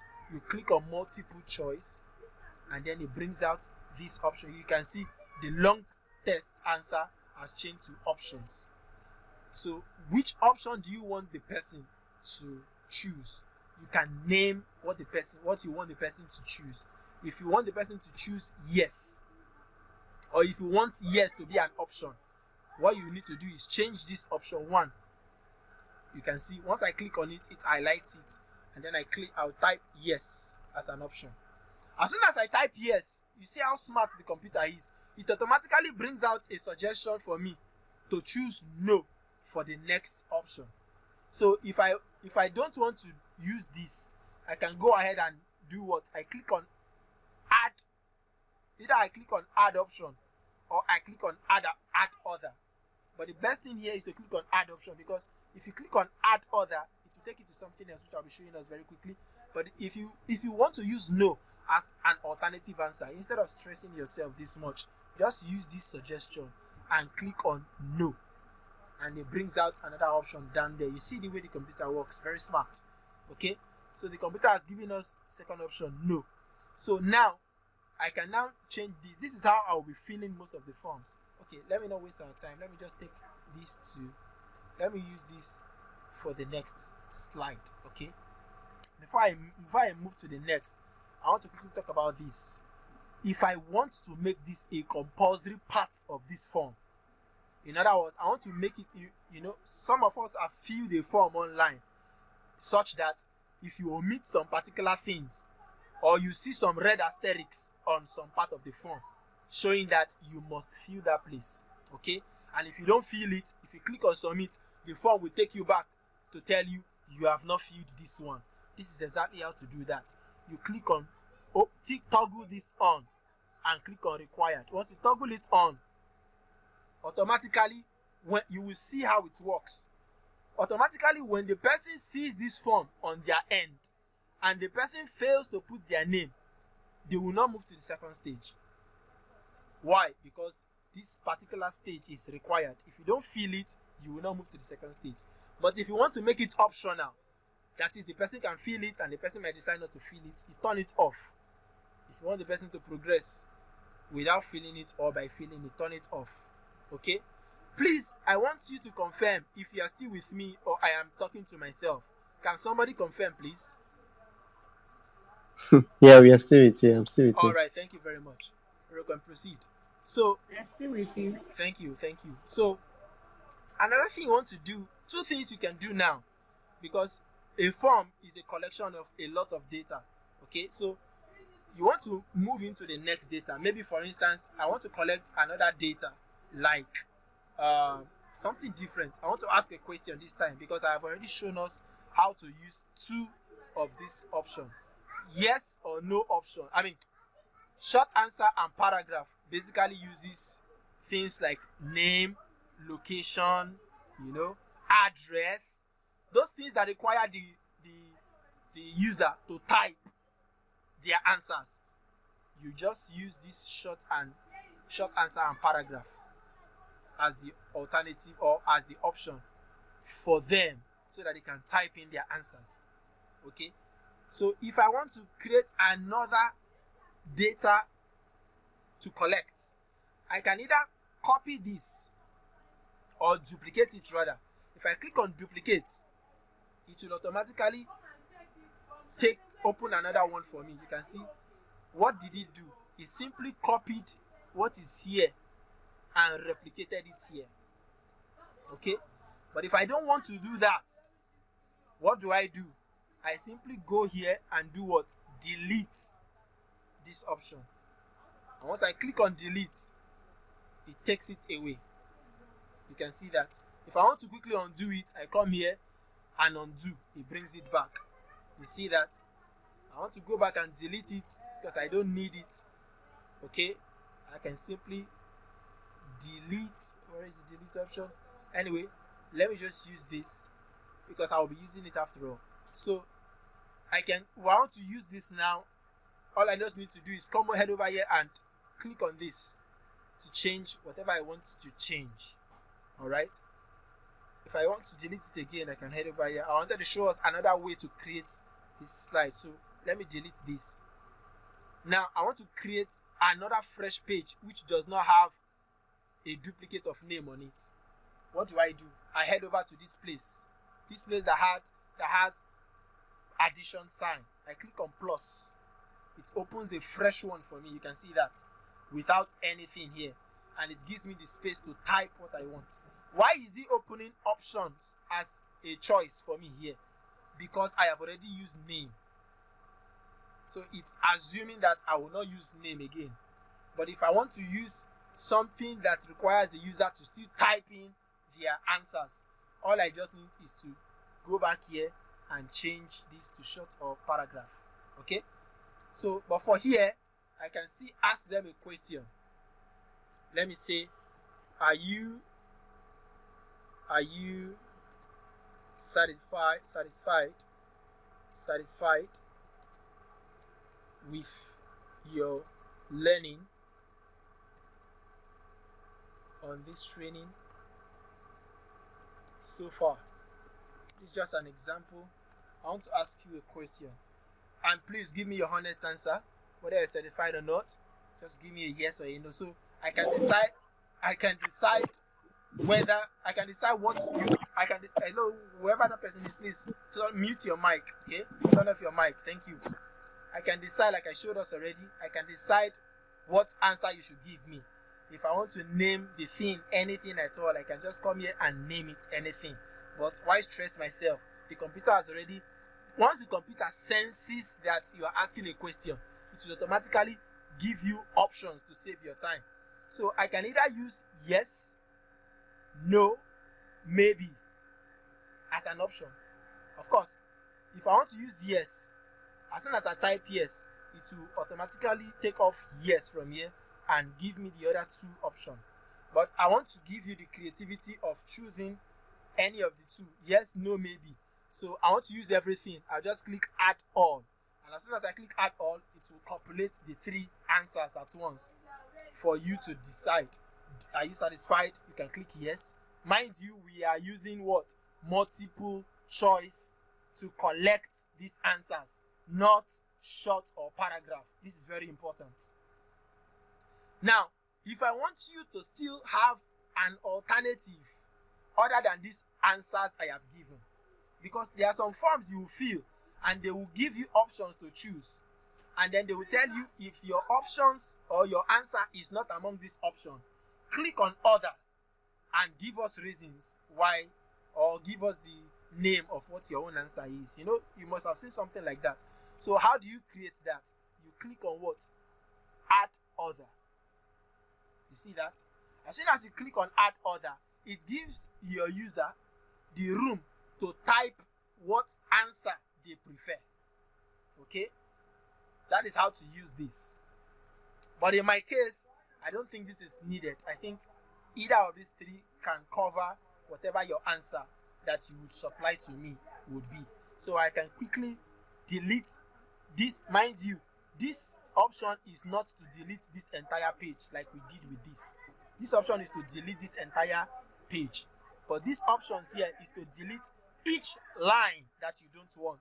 So I can delete this other and it goes off. You can see it has gone back. So once I'm satisfied with what I am seeing here, I can decide, do I want it to be a required option for you to proceed? Yes, I want to know what your answer is. And that's why I'm using this. This one here is just basically if you want to give the person a description. Maybe some persons I don't want to use a very harsh language, but some persons might need you to explain what this particular section is, what you want them to do. You can just use description, okay, to describe what you want them to do. But if you don't need that, you can always take it out. I don't think you can always take it out, okay? Take it out and you're good. Another thing is you want to go to section based on answer, okay? This one is used when this one is more technical, a little bit technical. Maybe you want to set up your form in a way that if the user chooses yes as an answer, this is like a logic. I wouldn't be showing us that here because it takes time.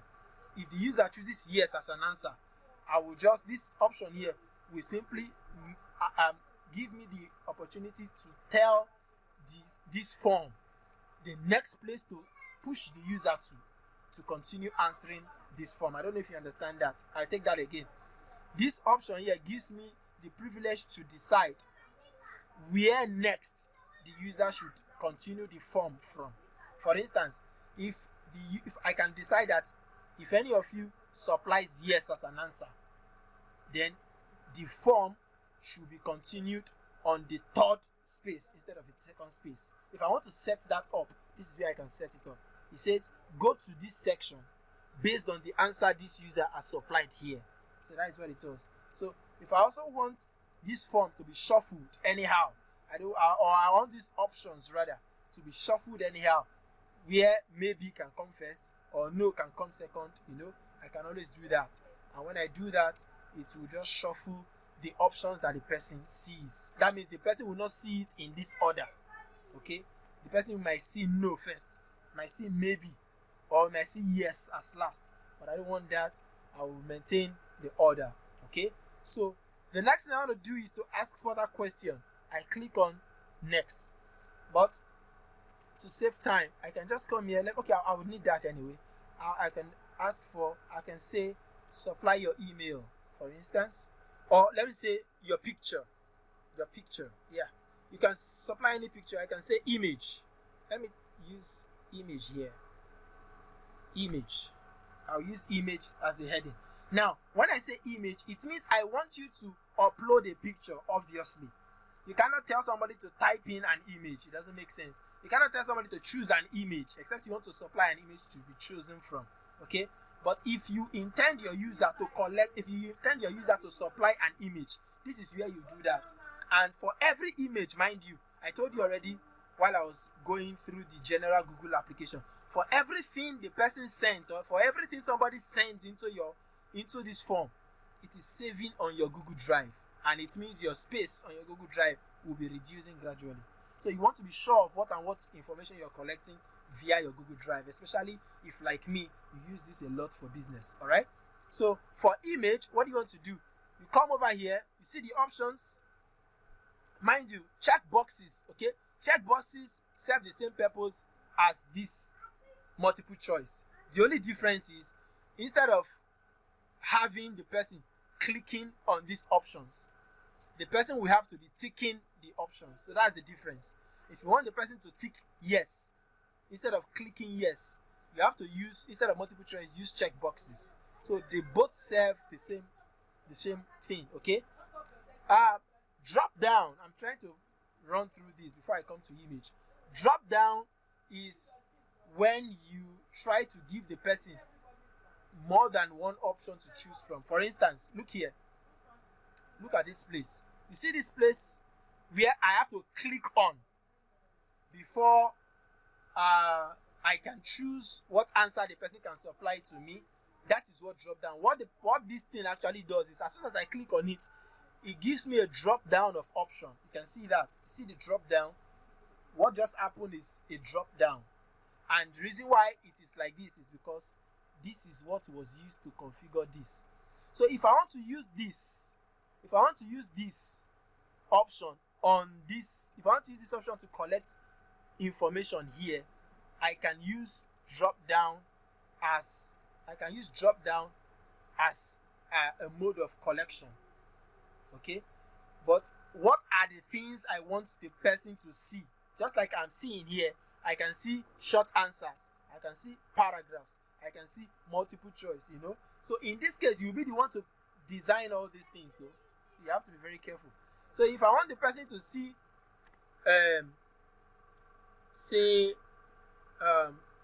dad, for instance, I add option. I see mom, for instance. If I want to use that, I just click enter. It takes me automatically to the next option. I see auntie, for instance. Okay. Now, what this does is, don't mind this image. You are coming back to the image. Okay. I just want to quickly use this as an option. What this does is that when the user on their own end sees your form, okay. Let's just use this. Who is your favorite, for instance? Who is your favorite? Because I want you to see exactly how all these things works. Who is your favorite? Who is your favorite? Yeah. So now you will see exactly how it works when you open it on your end. Once you see who is your favorite here, you will have the option of choosing. You have the option of that. By the way, that was Grammarly. If you want to install it, this application here is Grammarly, and it's necessary that you install it. It helps you to correct your grammar. The difference is that it is an American application, so everything you are typing will be corrected with an American English. But if you don't want that, just turn it off. So the user on their own end will be seeing, once they click on an option like this, okay, once they click on an option drop down, what they will be seeing is dad, mom, auntie. Okay, you can decide to go on and add all your extended family if you want. It's just an option.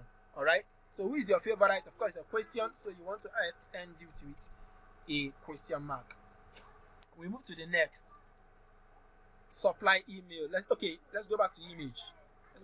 So image here, we want to collect image. Okay. What do? To collect an image, it means you need to create a collection item that can enable the person to upload something back to you who is receiving these items. Okay, so what do you choose? You choose file upload. So once I click on file upload, it automatically tells me let respondent upload files to drive. Whose drive? Your drive. So this is where you need to be very sure that you want to collect something before you do that. Files will be uploaded to the form owner's Google Drive. It will be uploaded to the form owner, that is the owners, the person, the owner of the form, which is you creating the form. That is what I'm just explaining to you. The form owner is the person who created the form.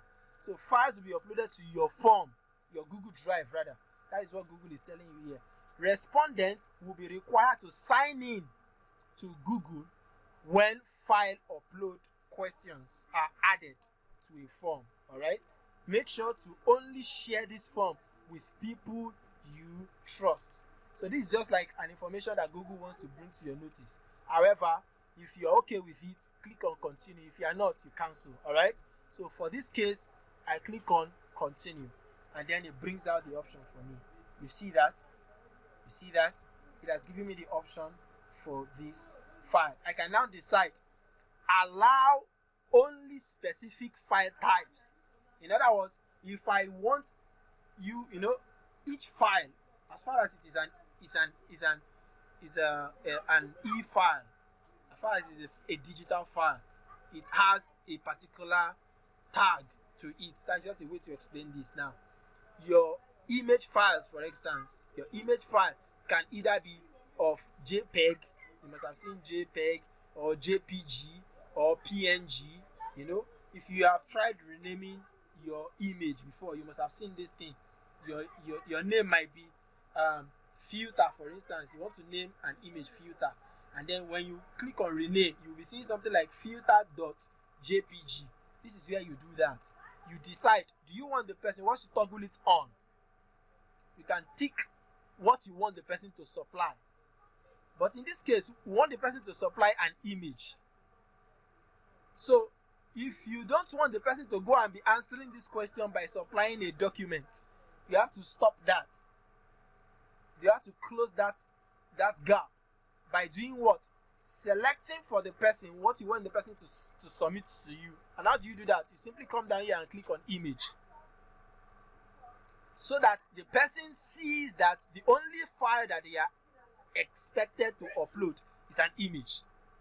Because some stubborn persons, once you don't show them what you want them to upload, they might go and start uploading an audio file for you. Why? Because you allowed it.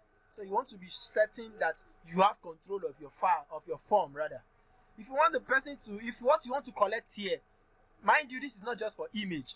You can use it to collect documents, spreadsheets, PDF file, even a video. You can use it to collect presentation, drawing. You can even use it to collect an assignment from students. You can use it to collect an audio file. Okay? If you want people to upload all these things, you can just name it. So what I want to do, if I want to collect a file, a document, I'll change this image to document. If I want to collect a spreadsheet, I'll change it to spreadsheet, so that people know exactly what I want them to submit to me. But some stubborn ones will still want to do oversabi. So you want to also be specific that anything that does not fall under an image file should not be collected. So the computer automatically streamlines what you are collecting for you. Another thing you can do is maximum number of files you want the person to submit. Some person, if you don't tell them, they might go and select all the image on their desktop and submit to you. Maybe this form is a job application form. If you don't restrict how many files, you must have seen yourself in some times when you are trying to fill a form. You want to submit more than one form, it's not enabled, because from the person's back end, the person has limited you to the number of forms you can submit. So this is how you do that. If I want you to submit more than one image, I will just click on this option here, and it can give you how many numbers you want. Or if I don't want that, I can just click on this number. It does the same thing. So how many images do you want the person to submit to you? Do you want the person to submit as much as 5 images or as much as 10 images? It's left for you. But in my case, I'll just use 1. Okay? What is the maximum file size of the image? Most of you must have been conversant with this. if you are not careful, if you don't set this, some persons will go and send a high definition image that might be clocking as much as 1 gig if there's any image of that size. All right, but to streamline what they are sending to you, you want to decide what size of image they can send, and to do that, you just click on this and you can restrict it to 1 MB if you want. All right, any image that exceeds 1 MB, this form will just give you an error message that this file size is not accepted. So that's how it works for collection of files and collection of data. You can see here, this form can accept up to 1 gigabyte of files, the whole of this form. So you want to be strategic about the size of things you're collecting so that the whole of the form does not exceed 1 gigabyte. All right, let's quickly collect the last thing, which is email. Let me see something here. Sorry. Yeah, the last thing here should be email. I'm deleting this. The last thing here should be email. All these are linear scale. These ones are not mostly used, but you can play around them. I can also collect dates. Yeah, I think I've used this before. When a client asked me to help them set up a program, a planner, or to help them plan a program rather. So one of the things that users are to submit is the date of arrival and date of departure when they will be lodging in a hotel. So you can use this to collect dates. Once you collect dates, or you can use to collect time that the person will be arriving or departing. So either of these two, once you add it to your form, on the end, the user will be seeing, once they click on dates, Google will automatically bring out a calendar where they can select their date from. The same thing with time, but I won't be using that now. So let me just end it by collecting emails. So I'll say, also supply me your email address, and I will make this. You can see, as soon as it is an answer that requires you to type, you will even see the computer will automatically change it by the normal behavior of people over time on the internet. So email address, I will make this compulsory. This is not compulsory. To add a file is not compulsory. Your favorite is not compulsory, but you can see anyone that I have made compulsory, you'll be seeing a red asterisk on it. Alright, even this one is meant to be compulsory because it's your name. I want you to fill in your full name. Aha! So another thing I want now, something I can also do here, you can see, let me just quickly do this. Import question. This one is basically going out of this Google form to bring in a question that you have created from another Google form. This one is what? Add title and description to a particular page. If you want to do that, your choice. Add image. If you don't want to go through the method that we used here, you can come through this method. And once you click on add image, it's basically the same thing. It automatically takes you to where you want. Okay, this is for you rather, not for the user. And this is used. This add image is used when you want to add a further design to your form. I don't think you'll be needing that for now. You can play around it more later. Add a video. You want to add a video for your user to see on there. So anything you're adding on this section is basically coming from you to add to the form so that the user can see it. I can also add a section if I want to. All right. But what I just want to add here is your phone number. And how do I do that? Let me quickly bring to our notice.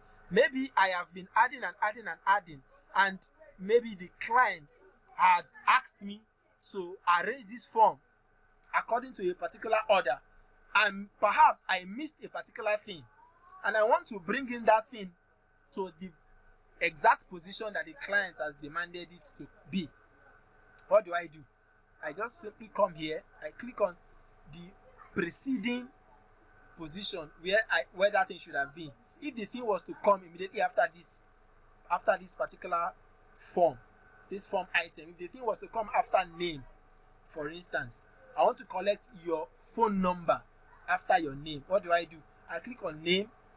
I can click on add question, and it automatically takes it to the next. You see, it has slots in this section before this one that we have already filled. You can see the difference. So here I can now say phone number. Let me be specific. WhatsApp phone number. WhatsApp phone number. You can see it has changed to short answer. WhatsApp phone number beginning with plus 234. What am I typing? Beginning with plus 234. So sometimes when you create a form like this, you need to begin in. Sorry, what am I typing here? I guess tiredness is setting in, fatigue. Beginning with plus 234. Alright? Beginning with plus 234. Okay? WhatsApp phone number beginning with plus 234. So sometimes you need to be very specific. It depends on the category of people you are sending this form to. If they are people that you think cannot necessarily use their initiative, you want to take your time to explain some certain part of the form the way you want them to feel it, like what I just did here. So if I want to make this compulsory, obviously, which I will make it compulsory for you. Alright? So this is basically what I want you to fill out on the form. I am done creating this form. Another thing I can do, if I decide that I want email, for instance, to come immediately after phone number. Okay? I want email to come after phone number, and I have created it already, but it's at the last. I just come here. You see where this mouse is? Drag it up. You see, up, like that. And then you bring it after the phone number. You see, this is the WhatsApp phone number, and then I drop it here.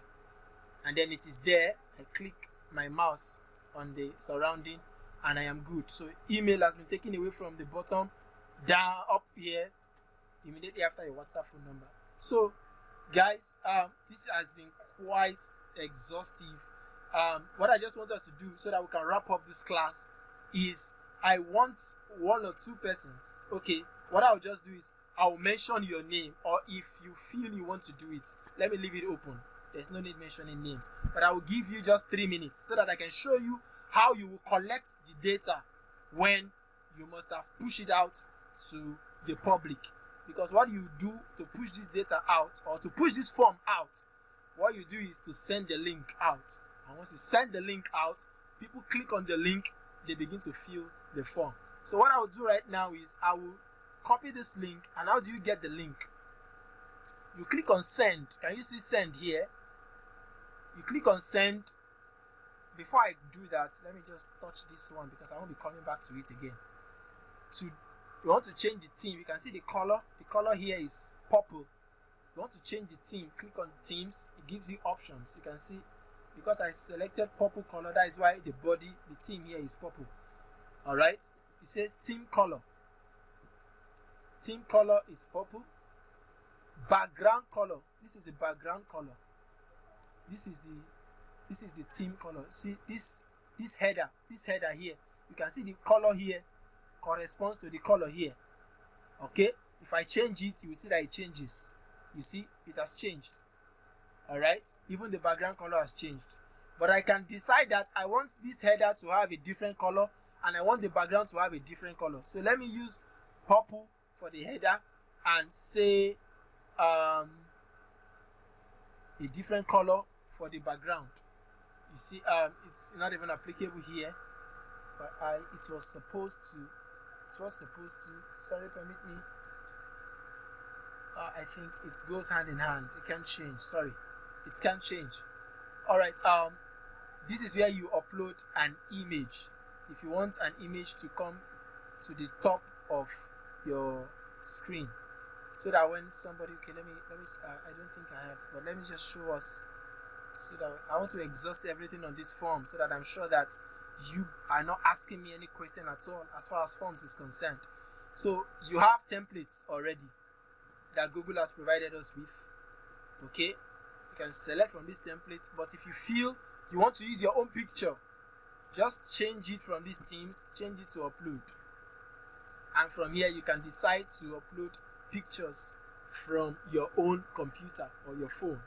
Okay, or if there are pictures you have already uploaded to Google Forms before, you click on it and It will show you some of the pictures you have uploaded on your Google Photos, rather. Some of the pictures you uploaded for. But for this tutorial's sake, I'll just pick up one of the pictures here, and then I can say I can use this. Let me see which one can correspond to what we are doing here. Let's just say illustration, okay? Let's just say illustration, and we are using something like this. Let's choose something that works. Let's just use this, or this rather. Let's use this. Okay, when you click on the picture you want, you click on insert. It automatically inserts it into your header, and anybody who is viewing your form, you can see the picture comes straight to the heading position. So if it is a picture that you want to customize for a particular form, this is how you can go ahead to do that. Alright, that is that for the theme. If you also want to change the font style, you can come here, you can see font style, you come here, click on it. Any font you choose will automatically be reflecting here. Here it is on basic. If I want to choose decorative, I click on decorative, you can see it has changed. So you want to know, you want to be sure of who your users are, so that you don't go and change it to something that cannot be readable by somebody. Okay, you want to use it on formal, see it's formal, but I like it on formal, so I'll leave it here, and you cancel out and it goes back to the way it is. This is to view. You want to see how the form looks like, because it is very important you see the form the way it is before you send it out, to be sure that there are no errors and there are nothing that you need to change. To preview, once you click on preview, it shows you how your form looks like. So this is how the form looks like. Okay, these are the things that will be filled on this form. You can see the name is required, WhatsApp phone number beginning with +234, your email address. Are you satisfied with your learning on this training so far? You can tick yes, no, or maybe. What is your favorite, or who is your favorite? You choose. You can see the drop down. This is where the drop down comes in. And then image, add file. If you add any file more than 1 MB, it won't come through. So you can skip this if you are filling this form. And lastly, you submit. Now there are other things. This is just the preview section, so I can close it and it takes me back to this form. Now there are other things that I can do with this form, but I don't want to take us through that process. This is the basic thing you need to create a form. Okay, this is the basic thing you need. So what I'll just do is show you how to send out this form. How do you send out the form? Click on send. It brings out this interface for you. If you want to collect emails automatically, for instance, you don't want to add emails to this section. If I don't want to add emails, if I don't want to add emails here,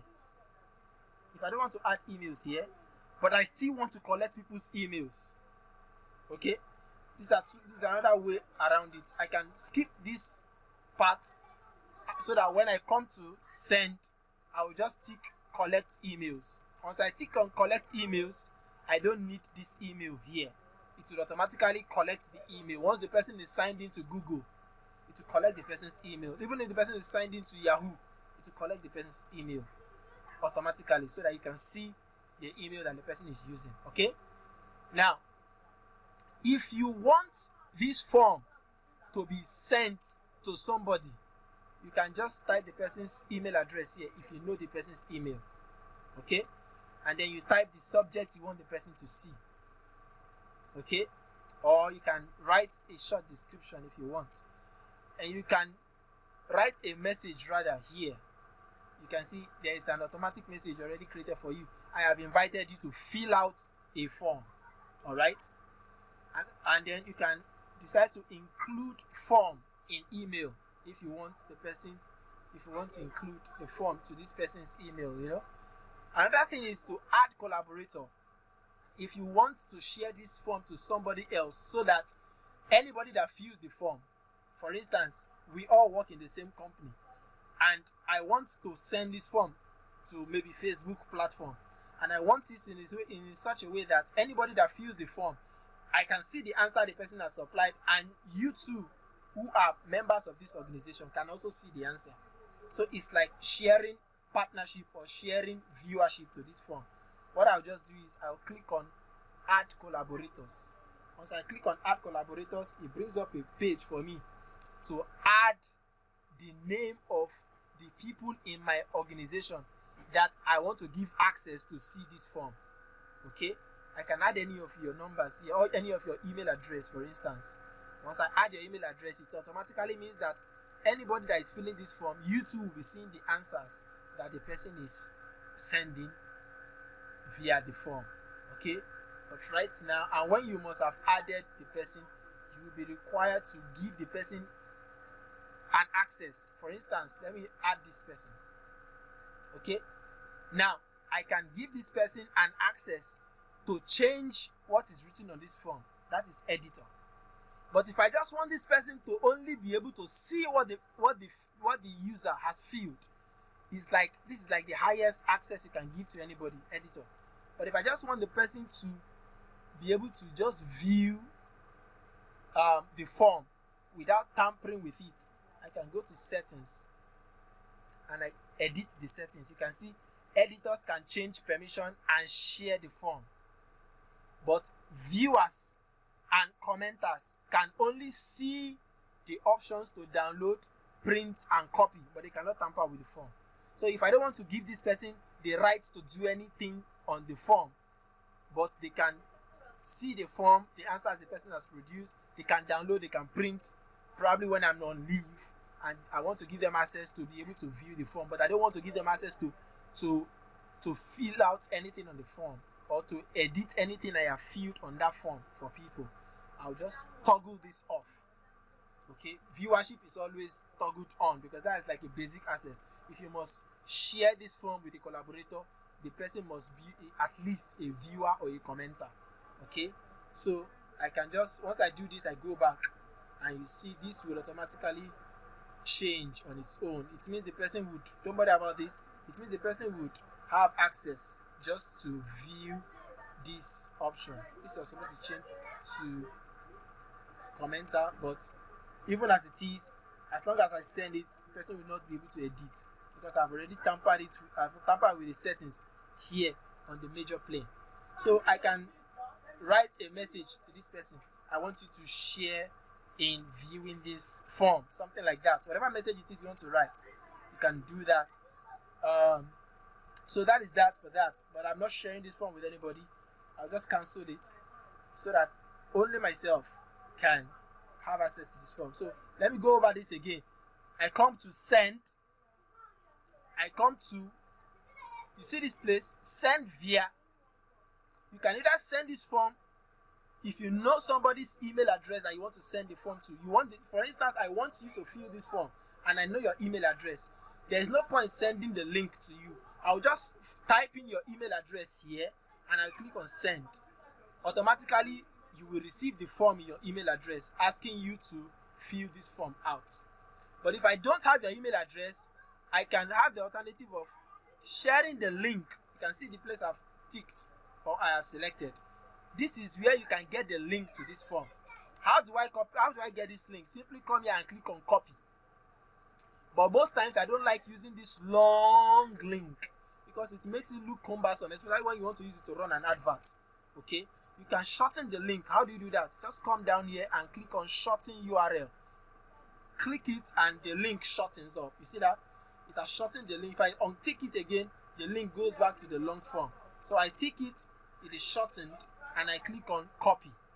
You can see it's telling me that it has been copied to my clipboard. And then I can now send the link out. But before I close this page, I want to show us the third option.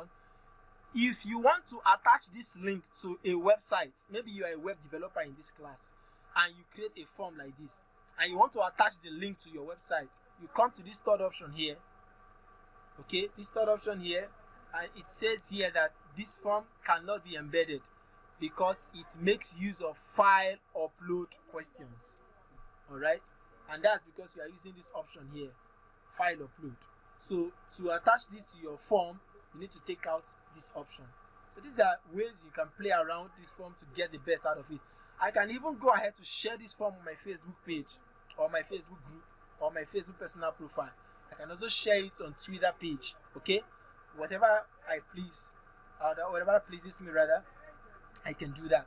But for this class, I will only be sharing the link to us. So I come here, I copy the link, I go up here, I close it up, and then I head over to my Google meeting. This is our Google meeting.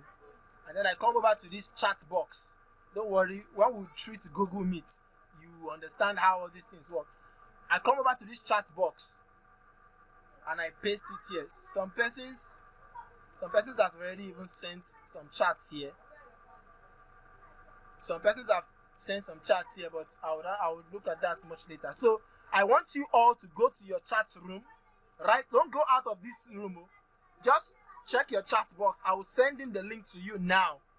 Click on that link and fill the form immediately, and then come back to this link so that I will show you how you can see what you have filled. All right, let's use just 3 minutes to 5 minutes. All those ones that require you to upload pictures, you can just skip them and fill in the ones that require your attention. So I'll be waiting. Let's see what you can fill up. Let me know if you can see the link, and if you cannot, let's see what we can do.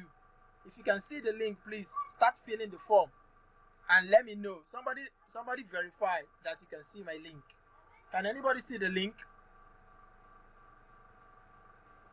Am I talking to? Yes, I can. All right, so start filling. I can. Thank you. Start filling the form so that I can show you how to collect your information when somebody has filled the form already.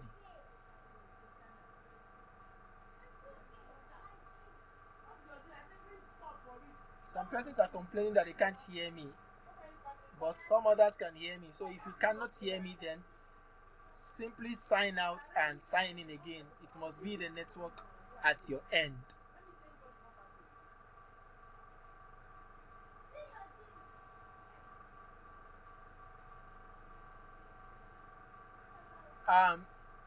Whoever BB is, I don't know what app. Anyway, I'll take these questions briefly at the end of the class.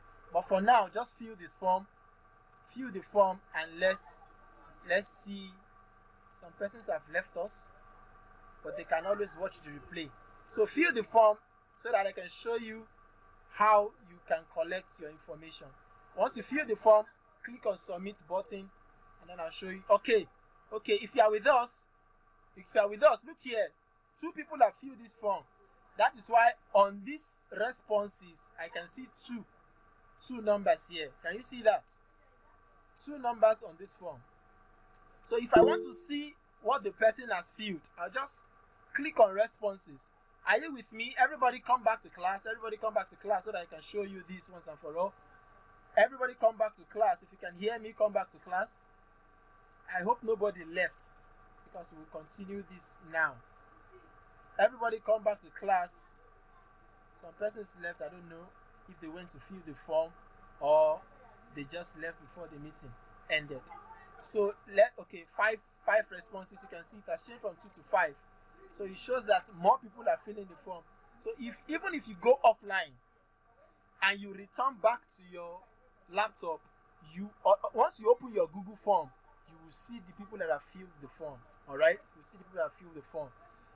I need to say this before we continue. On your mobile application, you will not see the name as Google Form. What you'll be seeing on your Google Play is Form Apps. So if you want to install Google Forms on your mobile phone, what you should install is the app known as Form Apps. But if you go to Play Store, just type Google Form. But what you'll be seeing as the first option is Form Apps. Install that Form Apps. When you open it, you will see Forms, something like Google Forms. When you click on that, you will also see some other options like Survey Hat or something like that. Don't use Survey Hat. This is for mobile, please. Once you install Form Apps, open the Form Apps, you will see Google Forms. Not Google Forms exactly, but you will see Forms. Click on Forms, then you would have access to Google Forms on your phone. All right, let's see how we can collect this data. 5 people have submitted responses. This form is compulsory, please. Everybody in this class, everybody in this training must fill it, because if I need to send anything to your emails, this is the form I will use. I will just come here, collect all your forms, copy it and upload it somewhere, and automatically you will receive what I am sending to you via your email. So you want to be sure that you are sending me the right information about yourself. Okay, so right here I can see Olayinka has filled this form, Ugo Alozie has filled, Anosike Emmanuel has filled, Olivia has filled, Marianne Teen has filled. I would have preferred to use your full name, but it's okay. Now you can see accordingly, you can see your phone number. Accordingly, this is if I want to see it as a summary. I can also decide to see it as a question. What was the question I asked you that made you supply this answer? If I want to see it in that format, this is the format. Your name, Ugo Alozie, your name empty, your name this and that. But the best way to view these form responses is by going through individual. You can see that. When I see individual, you will see this is your name. This is your name, Olayinka. Okay, these are your information. Okay, if I want to see the next individual, I click on next here. You can see this is 1 out of 5.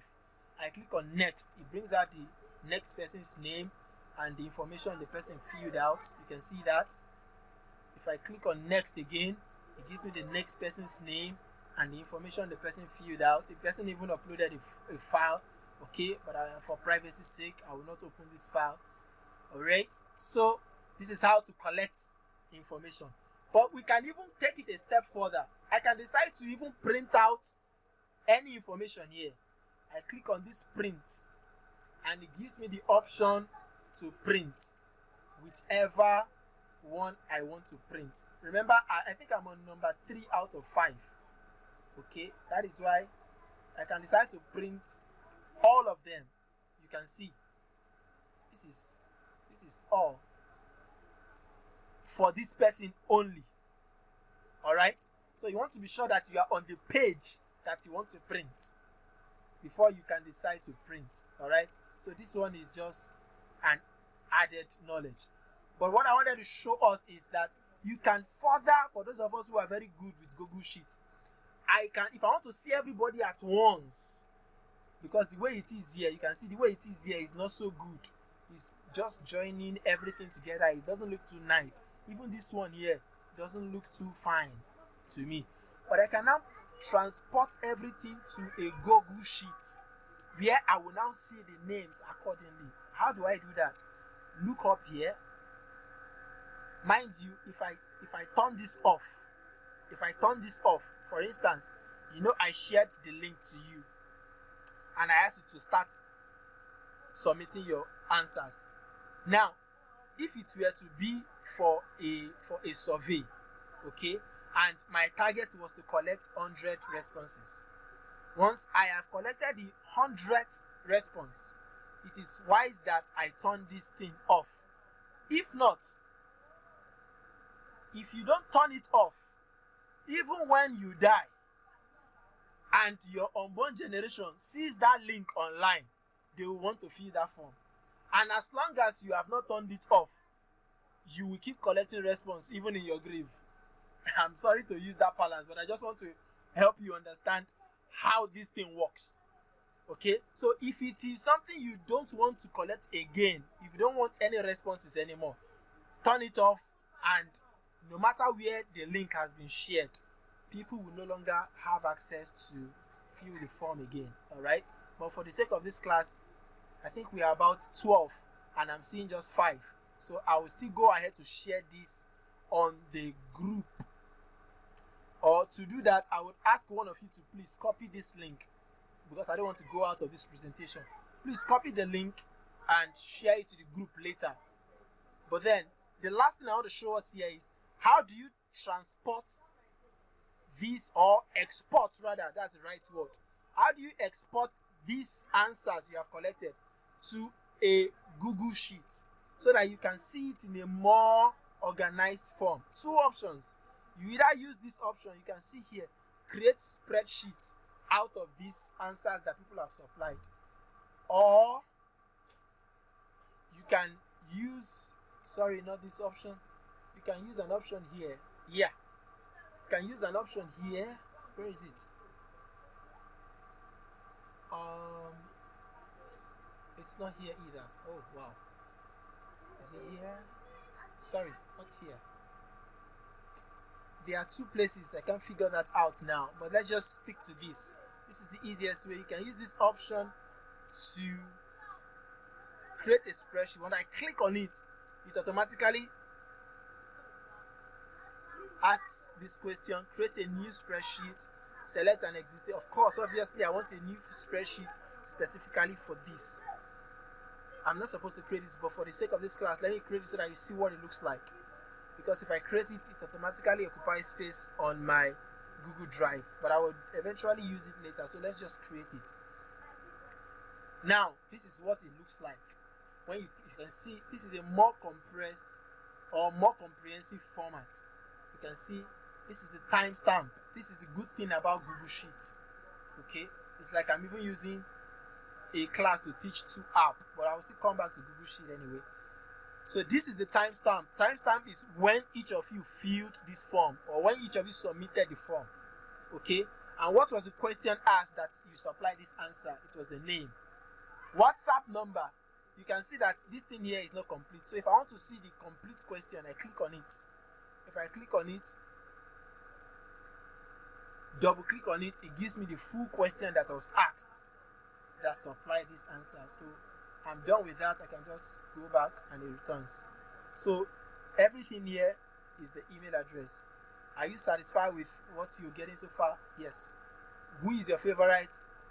That is ruling here. Why not like on a mama now? Image this. Something is missing here. I asked some persons to supply their email, but I can't find that here. Does it mean that you people okay, email is here. All right. So it's complete. It's complete. Just one person uploaded an image. All right. So these are the ways by which you could collect your answers via Google Form. All right. So with this few session, even though it was a long one, with this few session, I would like to thank you for attending my talk show and entertain few questions. But before we do that, let's quickly attend to this question we have here. I don't know if this person is still in this class. I think it's BB or what's her name. It says, can you please tell us the name of the app? I really don't know the app that you are asking for. Can we talk? Yeah, sure. If you are sorry, please, before you go ahead, Alozie, can you hear me now, please? Anosike. Is it Anosike? I saw Alozie Ugochukwu. He said he can't hear me. Can he hear me now? No. Yeah, not me. I don't. Is it okay? Hang on, let me check if he's still with us. Alozie is still with us, but he's not responding. His mic is turned off. Alozie, can you confirm that you can hear us? If you can, please let me know. Anosike, did you ask a question? Let me just take it one after the other so that we don't omit anybody. I asked concerning the app that you talked about. That is the app that will help us to have a foreign number. I will teach that. I will teach that. Don't worry about that. I will teach that. But if you want to research it on your own, the app is called TalkU. TalkU. TALK and capital U. Okay? TALK capital U. Let me type it out so that you see. The app is called TalkU. That is the name of the app. TalkU. Okay. All right. Okay. You mean when we have the app on our phones, we can be able to create a Google account that has a foreign number? Yes, that was why I said be patient. It is part of what I will be teaching in this class. So don't be too fast so that you don't make a mistake. Just be patient. I have passed through that process. I will teach it. It's part of the bonus for this class. So just be patient. We'll get there. We'll cross the river together. Okay? Is that right? Is that right? Somebody is asking, okay, the same question. What's the name of the app? Same question. The same question. App. Add images used to add logos or pictures to the form. Yes. Yes, I can. I've done mine. Okay.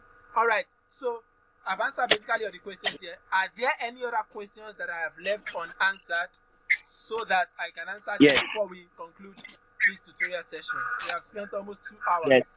here. Yeah. Almost 3 hours. Yes. Okay. What are the I have questions, please? Well, one of my questions is this: like, I was trying to use my phone. I was using my phone to navigate all the things you were saying on your screen, and then I also was able to go through the form creation and things like that. But Okay. then where I was stuck at how to send it out or things like that, because I couldn't actually follow up when you were talking because I was doing those things. Yeah. So What I would no. advise you to do is you watch this part again. Okay, perhaps you missed something. It is basically the same thing. The only thing I would advise is when you are doing it on your phone, set your phone to a desktop view so that you can have an access to a kind of computer screen on your phone. It makes it easier for you. So whenever you're using your phone to do some of these things, always set your phone to a desktop view. Anosike, please turn off your mic so that this echo could stop. Yeah, thank you very much. So when you're using your phone to do most of these things, it is very advisable to set your phone browser to desktop view. The advantage is that it automatically changes the screen of your phone to that of a computer. So it looks like you're doing the work from your computer, and it's to an advantage. I tell people, some of you who say you don't have a laptop, this is another secret for you. Whether you have a laptop or not, you can always use your phone to do everything we are doing here. There may be a limitation, but you will be able to do at least 70-80% of what we are doing here just with your phone. Okay, so set your phone to a desktop view and you're good to go.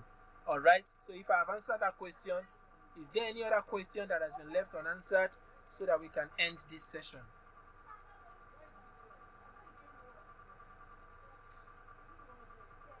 Is there any other question? If there are no questions, then I would end this session by showing appreciation to all of you. Thank you so much for coming. Thank you for being very patient with me, especially for starting late. I really do apologize, and I hope we would amend that much later. So any other question after this class would be asked on the group. However, give me until tomorrow evening to upload this video, and then I will send the link. Okay, I will send the video link to the group so that you can always go on to watch via the link. All right, I also want to appeal to you that if you can, it is not compulsory, but just something I would appeal to you to do. Whenever you are on my YouTube channel and you are not subscribed, please try to click on the subscribe button. It helps you to get other helpful videos even when you must have graduated from this class. So thank you very much, and I'll see you at the other end. Good night. Good night.